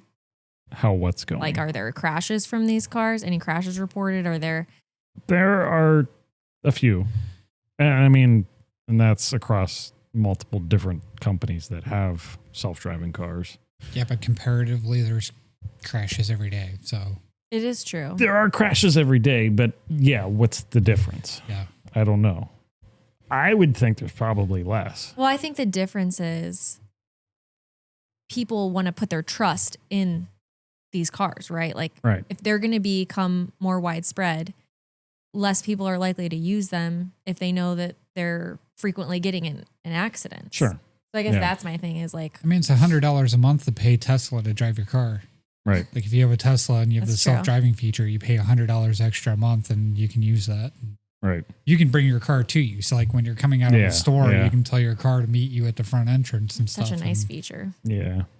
Except for when you're watching it come toward people walking in the parking lot, you're like, don't hit them, don't hit them, don't hit them. I thought you said 10 points. Not when it's my car. Like if it's a taxi, it's 10 points. If it's my car, don't hit anybody. I don't want to be liable, you know. You So just start are you running. are you liable for your smart car hitting somebody if you're not in it? I would assume. That's Or probably electric car? Is it a smart car? What is it called? you could Self-driving call car. it whatever, but yeah, that's one of the legal things. That's kind of like what? Because that's not me. That's the fucking robot. I'm not driving that. yeah. I'm not telling at it that what to point, do. the companies that make these cars are like, oh, well, we can't be legally Well, I was gonna say, liable you're for probably that. agreeing to some terms. You know, Right. like when you say you want to use this feature or you pay for this feature, you're probably giving up some liability. Right. That's crazy. I mean, we could look into that, but I would assume you're giving up some liability. I need to know. Yeah. I mean, it's probably just like with any social media website where people complain like, you can't steal my data. It's like you signed up and made an account. And there were terms of use when you did that. Yeah.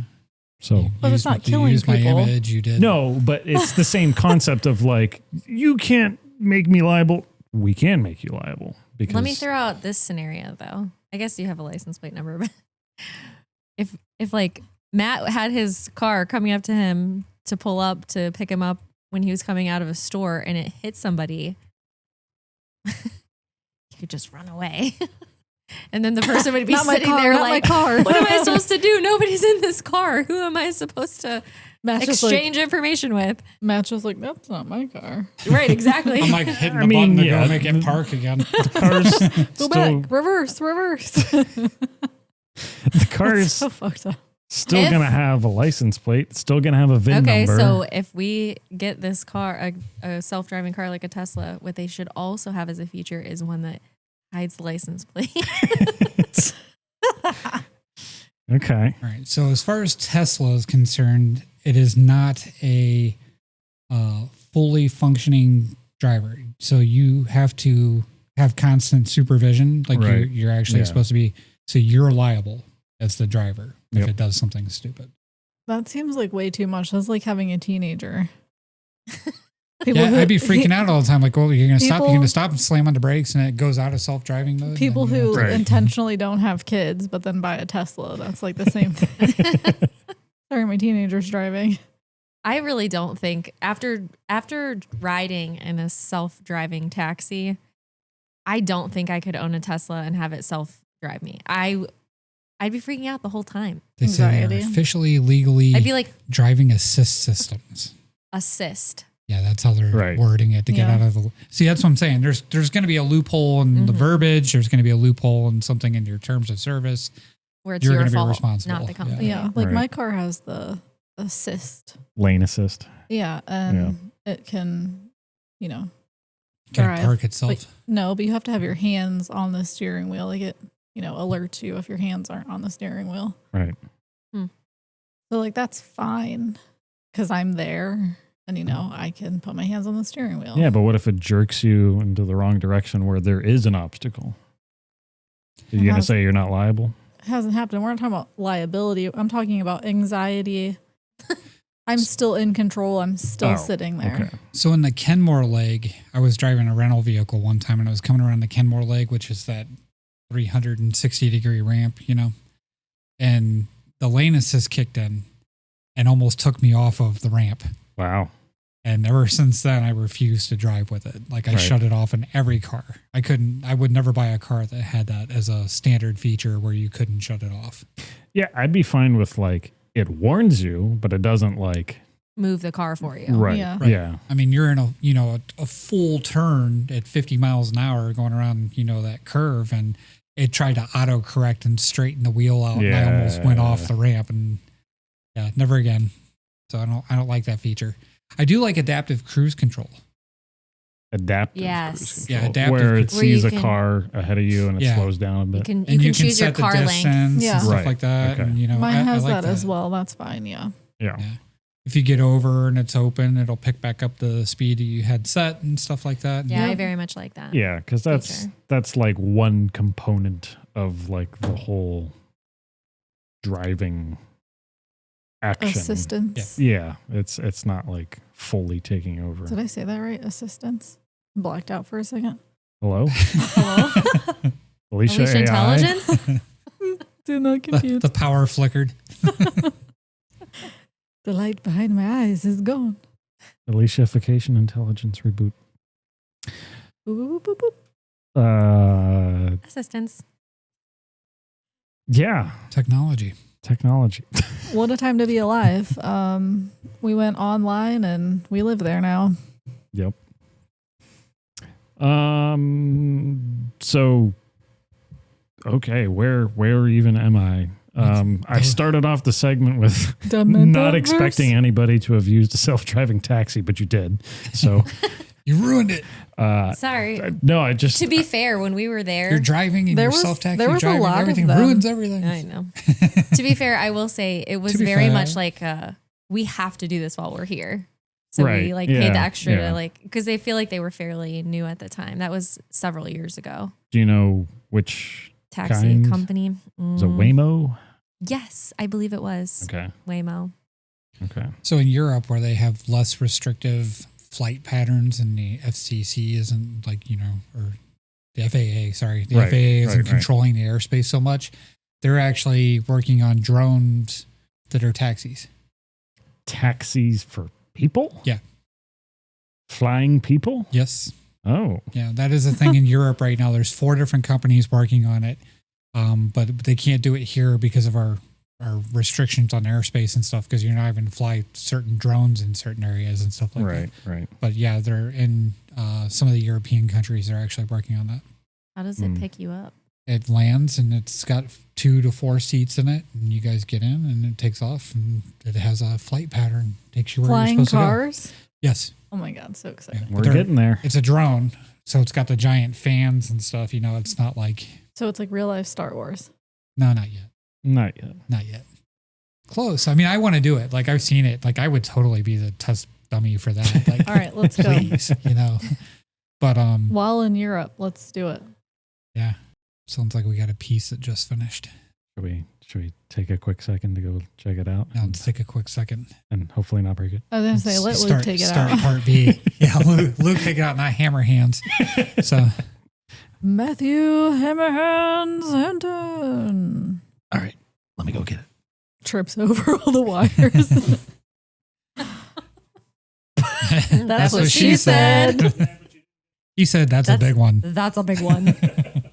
All right, so live updates in the past. The Cavs won 123 to 118. So they are continuing the last week's The new streak of win-win, lose, win-win. I thought you guys were making a square one. We tried that, and that is That's what is what- that. Oh. So apparently when there's little tiny points of contact and you try to get it off of the plate, you need to be Snippety snaps. very careful. Do you guys need like a file to get under it? Scraper, and there's actually a... Usually it comes with one, I think. Well, it didn't come with one, but it came with the STL file to make one. Are you serious? Yeah. Dun dun dun. That's funny. But yeah, if you look at this, you guys aren't going to be able to see it on the video, but there's a little tiny point of contact right there, and that's all that was holding this thing together, was just one little tiny corner, and when I grabbed it, it just went... And I have reappeared back at the bar. Let's take a look at our little piece here. Again, sorry, audio listeners. There it is, that little spiral thing in the front. Now we're doing part 2 of that as soon as it's done. Auto leveling over there. It's super So fancy. super fun time over there. Yep. All right, back to the show. Self-driving taxis, they're becoming more widespread. Cool. All right. What? That was where we left off, wasn't it? Yep. All I heard was meh, meh, Meh, meh, meh, meh. meh. Is that what I sound like to you? Cool. Cool. Any other thoughts? No, we can move right into somebody's getting 3.3 inches other than April. No. We're supposed to do trivia question? Oh, okay. Yeah, that. Is it my turn Look for at this trivia? script here. Yes, it is time for trivia.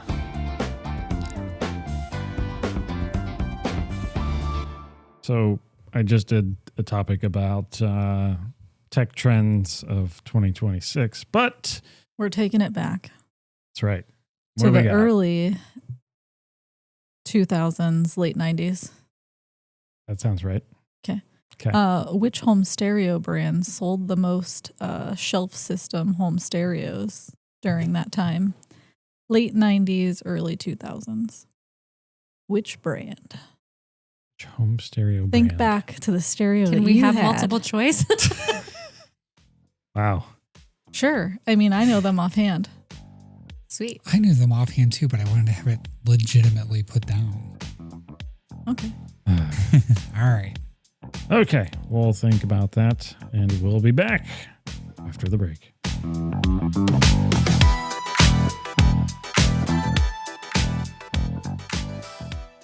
This episode of Mamalukes is brought to you by Wave Dash Radio.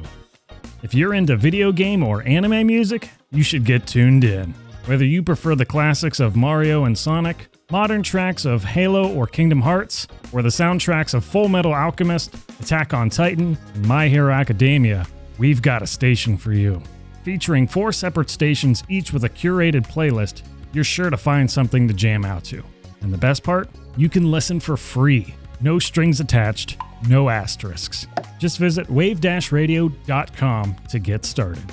That's WAVEDASH radio.com.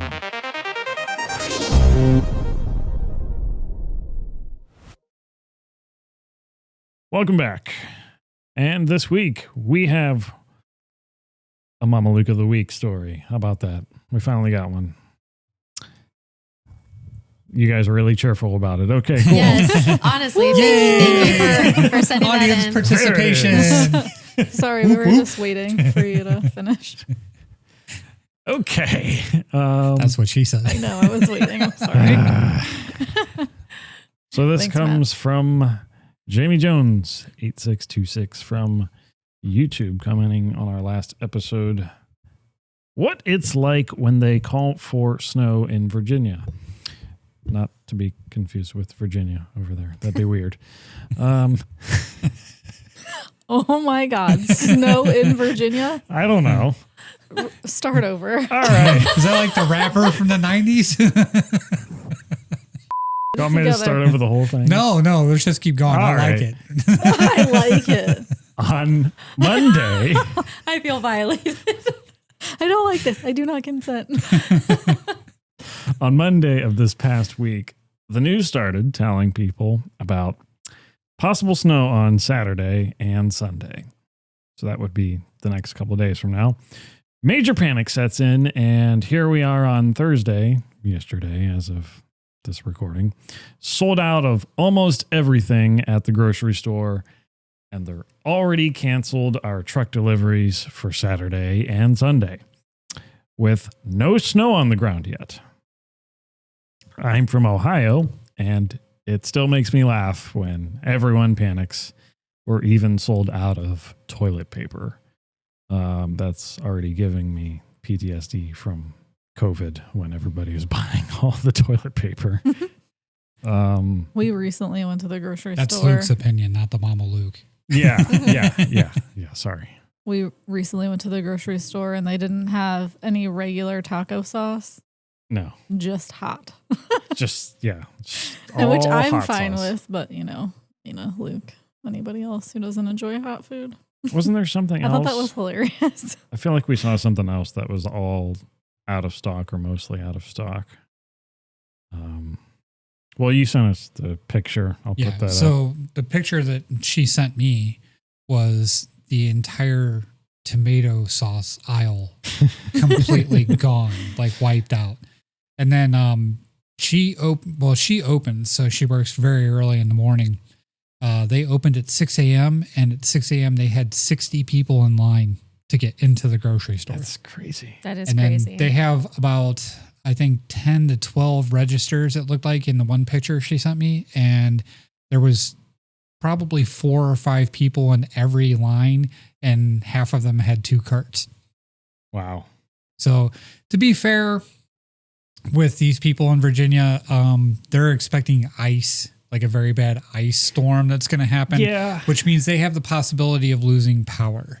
Right. So there is like, you know, you may want to stock up on a little bit of water, you know, that The kind of concern, essentials, you know, but buying the grocery, I mean, this is like, they could be expected to get 1 inch of snow Right. and they do still do this that. down there. So that's why they're the Mamalukes, because it's just full blown panic anytime somebody says weather. Right. So, yeah. you know, It's mean, always it's always- milk and bread and eggs. yeah. I would think Virginia though has the facilities to like deal with some amount of snow, right? No, No, really? Okay. no. I didn't think they were that far enough south to not have. And You the know. funny thing is that it takes a level 3, which is where you're not allowed to drive on the roads, Right. for them to shut the grocery store down. Right. Wow. So it's not like they're going anywhere. But, Right. You know, Right. People But- don't want to go out. right. I mean, but they get a dusting of snow down there and they cancel school. Sure. Yeah. It's always really interesting to me how different states react to the snow, especially with like school closings. Like Alaska, they're like, you're coming no matter what. Yeah. Ohio, it just depends on which way the wind blows. I do So- not understand with all of this technology advancement and whatever, and we still can't, you know, predict Figure how out the bad snow. the weather's gonna be for the winter, and like at least have a couple of salt trucks, or like the weather obviously keeps getting worse, right? Depends who you ask. So Is this a global warming thing? I mean, it seems that way, yeah. But I'm just saying, like for each state, even though they normally don't have snow or whatever, just have a couple of trucks to fucking salt. Yeah. Well, that's the thing though. Like you got to budget that. A lot of the time, there's Money no. isn't even real. What if your salt doesn't work? Yeah. I mean, yeah. Some places, it's literally a budgeting thing where you don't even get. Then That bring out type the of- pepper. Well, I think we're referring to our incident tonight with the salt not melting the ice because Yeah. it's so cold here that while we were prepping for the podcast here, I ordered Chipotle and Alysha spoke it into existence. So it happened. She told me to warn the driver about the ice in their driveway. So sure as shit, he fell down and our food got disheveled. And Yeah.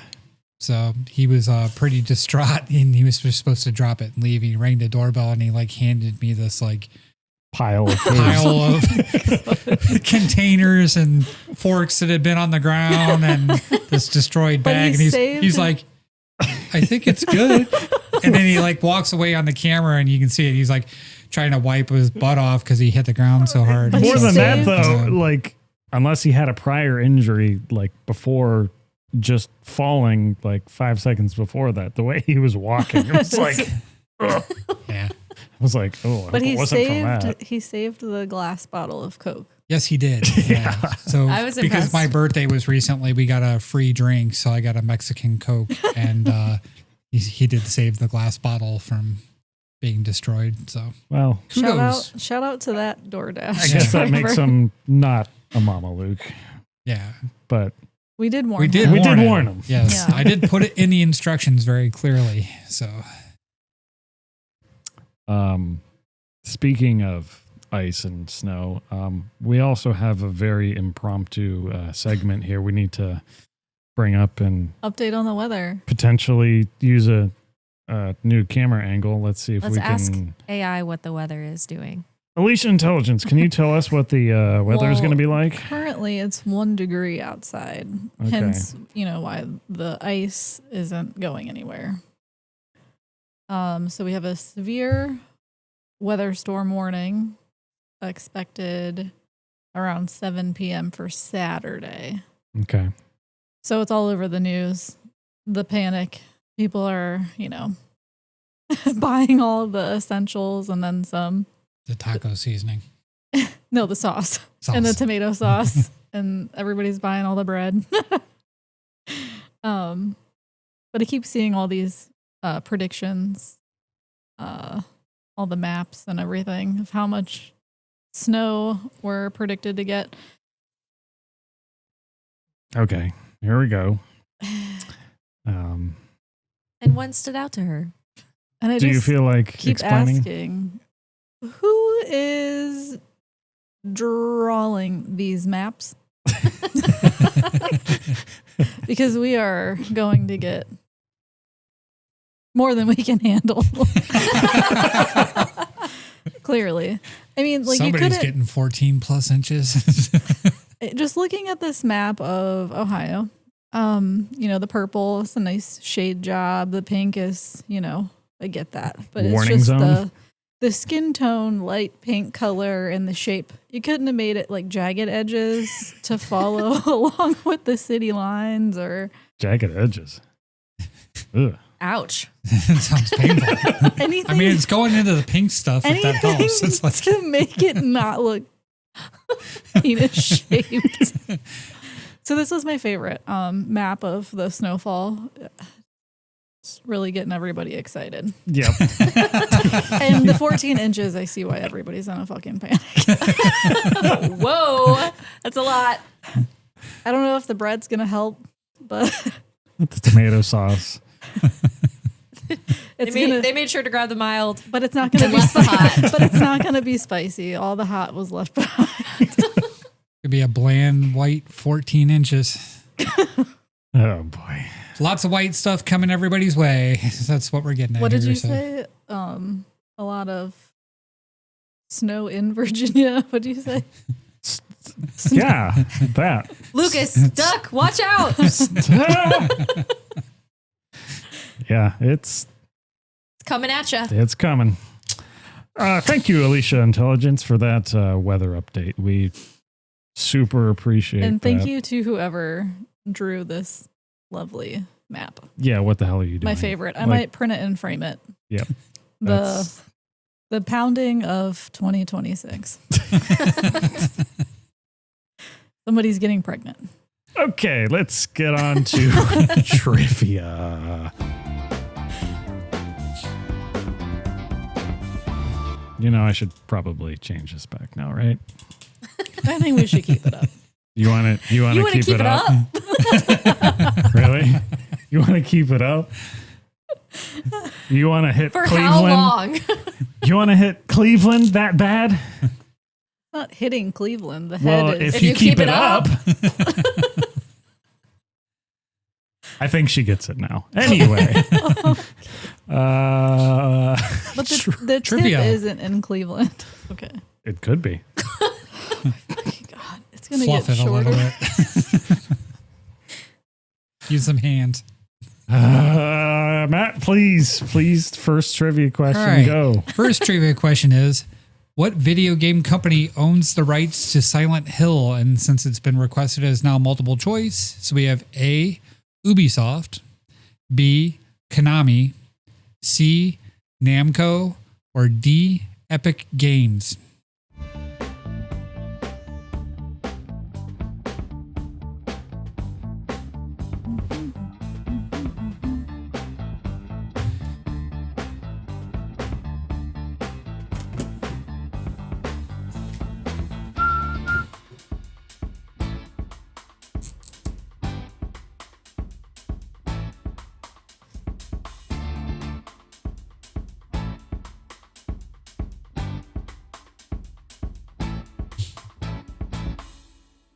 All right. So we got A, Ubisoft, B, Konami, C, Namco, or D, Epic Games. What do you got, Virginia?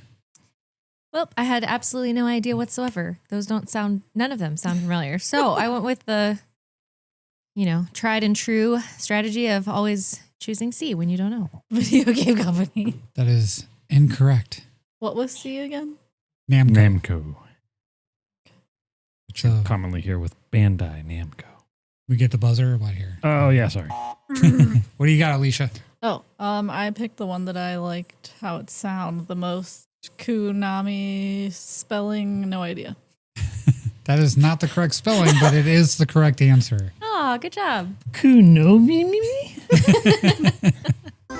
Kunommi. All right, Luke, what did you put? Nice. So before we had the option of multiple choice, my first thought was Capcom, but seeing as that is not one of the four,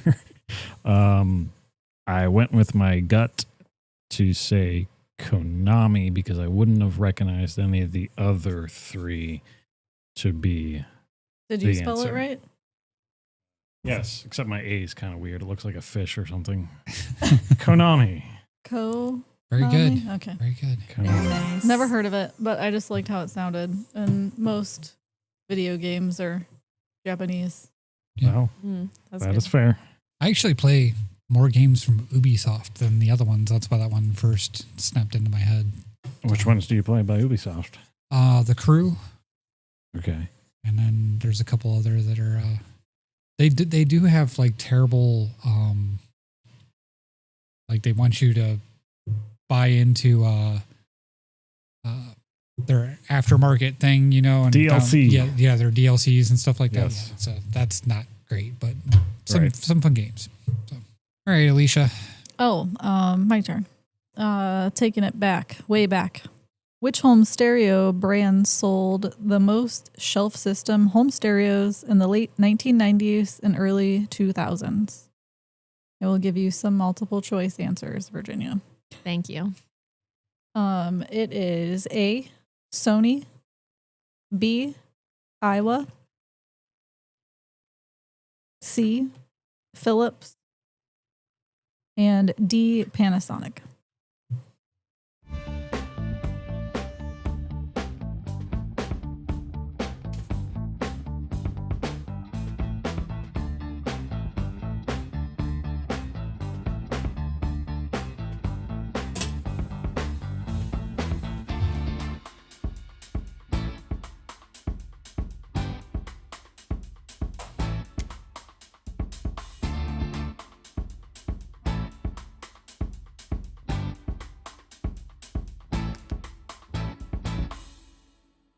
Ready? Yeah. Readies.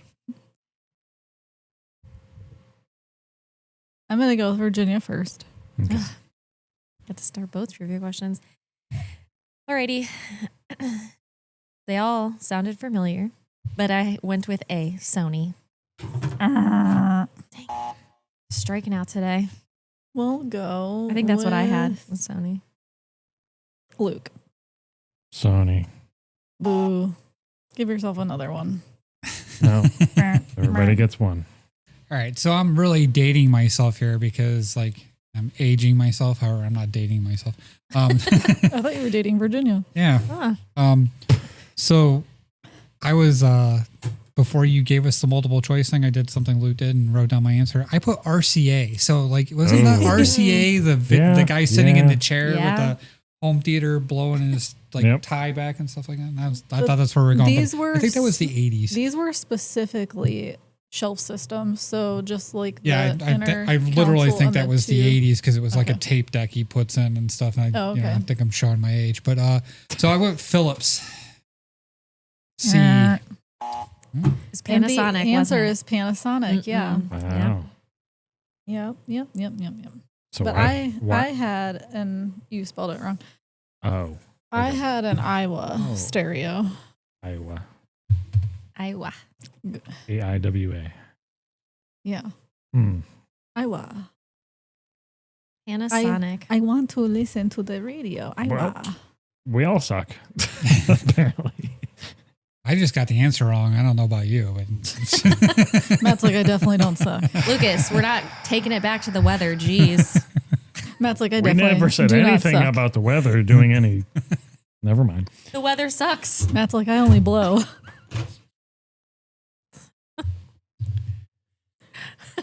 Would you like to do the outro, babe? I just want the crickets there. Here, hold on. I got you. Don't worry. Hold on. Oh no. I don't know about those crickets. Okay. Yeah, those kind of like They're like miniature crickets. miniature crickets. The guy fell on him when he dropped my Chipotle. Yeah, Any let's more move on. bad Moving jokes? on. Moving done. Moving on. Okay, let's try and get out of here. Wait. What? Wait. Nope. What do we got? I'm consulting AI for the outro. You? Yeah. You're consulting you? Yes. That means she's thinking about the outro. Okay. She's compiling her sources. This is Alysha intelligence if people haven't been paying attention. What are you consulting? I literally chat GPT AI. Since we keep talking about AI, so I just want to know, like, I put the map into chat GPT and said, Oh, no. oh no. I said, a funny way to end a sexual conversation about this weather map looking like a dick. I just want to know what AI thinks about it. What does AI think about it? Well, these are the options. Well, Multiple choice. Well, I guess Mother Nature really wanted to make a point with this one. Like, I could have wrote some of these, Virginia. I believe it. You're AI. Ready? Forecast says 100% chance I should stop staring at the weather map. I can't stop staring at it. Wow, even the atmosphere is feeling a little excited tonight. And on that note, I'm logging off the Weather Channel after dark. Nature said, subtly, how do I say that word? Subtly? Subtly is canceled. This is good. That's a clip. Okay. Fuck off, Matt. Cut. Guess that's one storm that's definitely coming in hot. Yeah, that's all I got. All right. And that's all. Wait. Oh, there's more. Guess that store really came in with confidence. Play the crickets thing again. No. Those poor crickets are so tired. Looks like Ohio's about to get emotionally complicated. I don't think that's a good one either. Boo. Subscribe to our Patreon and you can see the outtakes of Alysha AI. Leave me out of it. Other options are, well, that storm is clearly overcompensating. Many hands. On 14 inches. Takes a village. And that's all. Subscribe if you haven't already. In case you want to hear more of this, we'll be back in 2 weeks. Because next week we got some things going on, and it's going to be our first break in this podcast in general. We started in the middle of holidays anyway. I don't know how we did that. So unless all this weather, actually just causes us to be snowed in and frozen over and we can't go anywhere, then maybe you'll see us next week. But otherwise, probably not. But you can still find us on Facebook, Instagram, Threads. I'm sure we're going to have lots of shorts and reels and all sorts of fun things in the meantime while we're not recording an episode. But you could still support us. Share our show with a friend. Leave a review. Leave a comment. Leave a Mamaluke of the Week story like the one we heard today. Hopefully that kind of gives the template for the type of thing we're going for with that. As always, check out our website, mamalukes.net. And that's it. We will see you next time. I have an idea. I could say, like, stay safe. Virginia says stay warm. And Matt says watch some movies. No? Okay, I'm gonna fuck myself. Bye.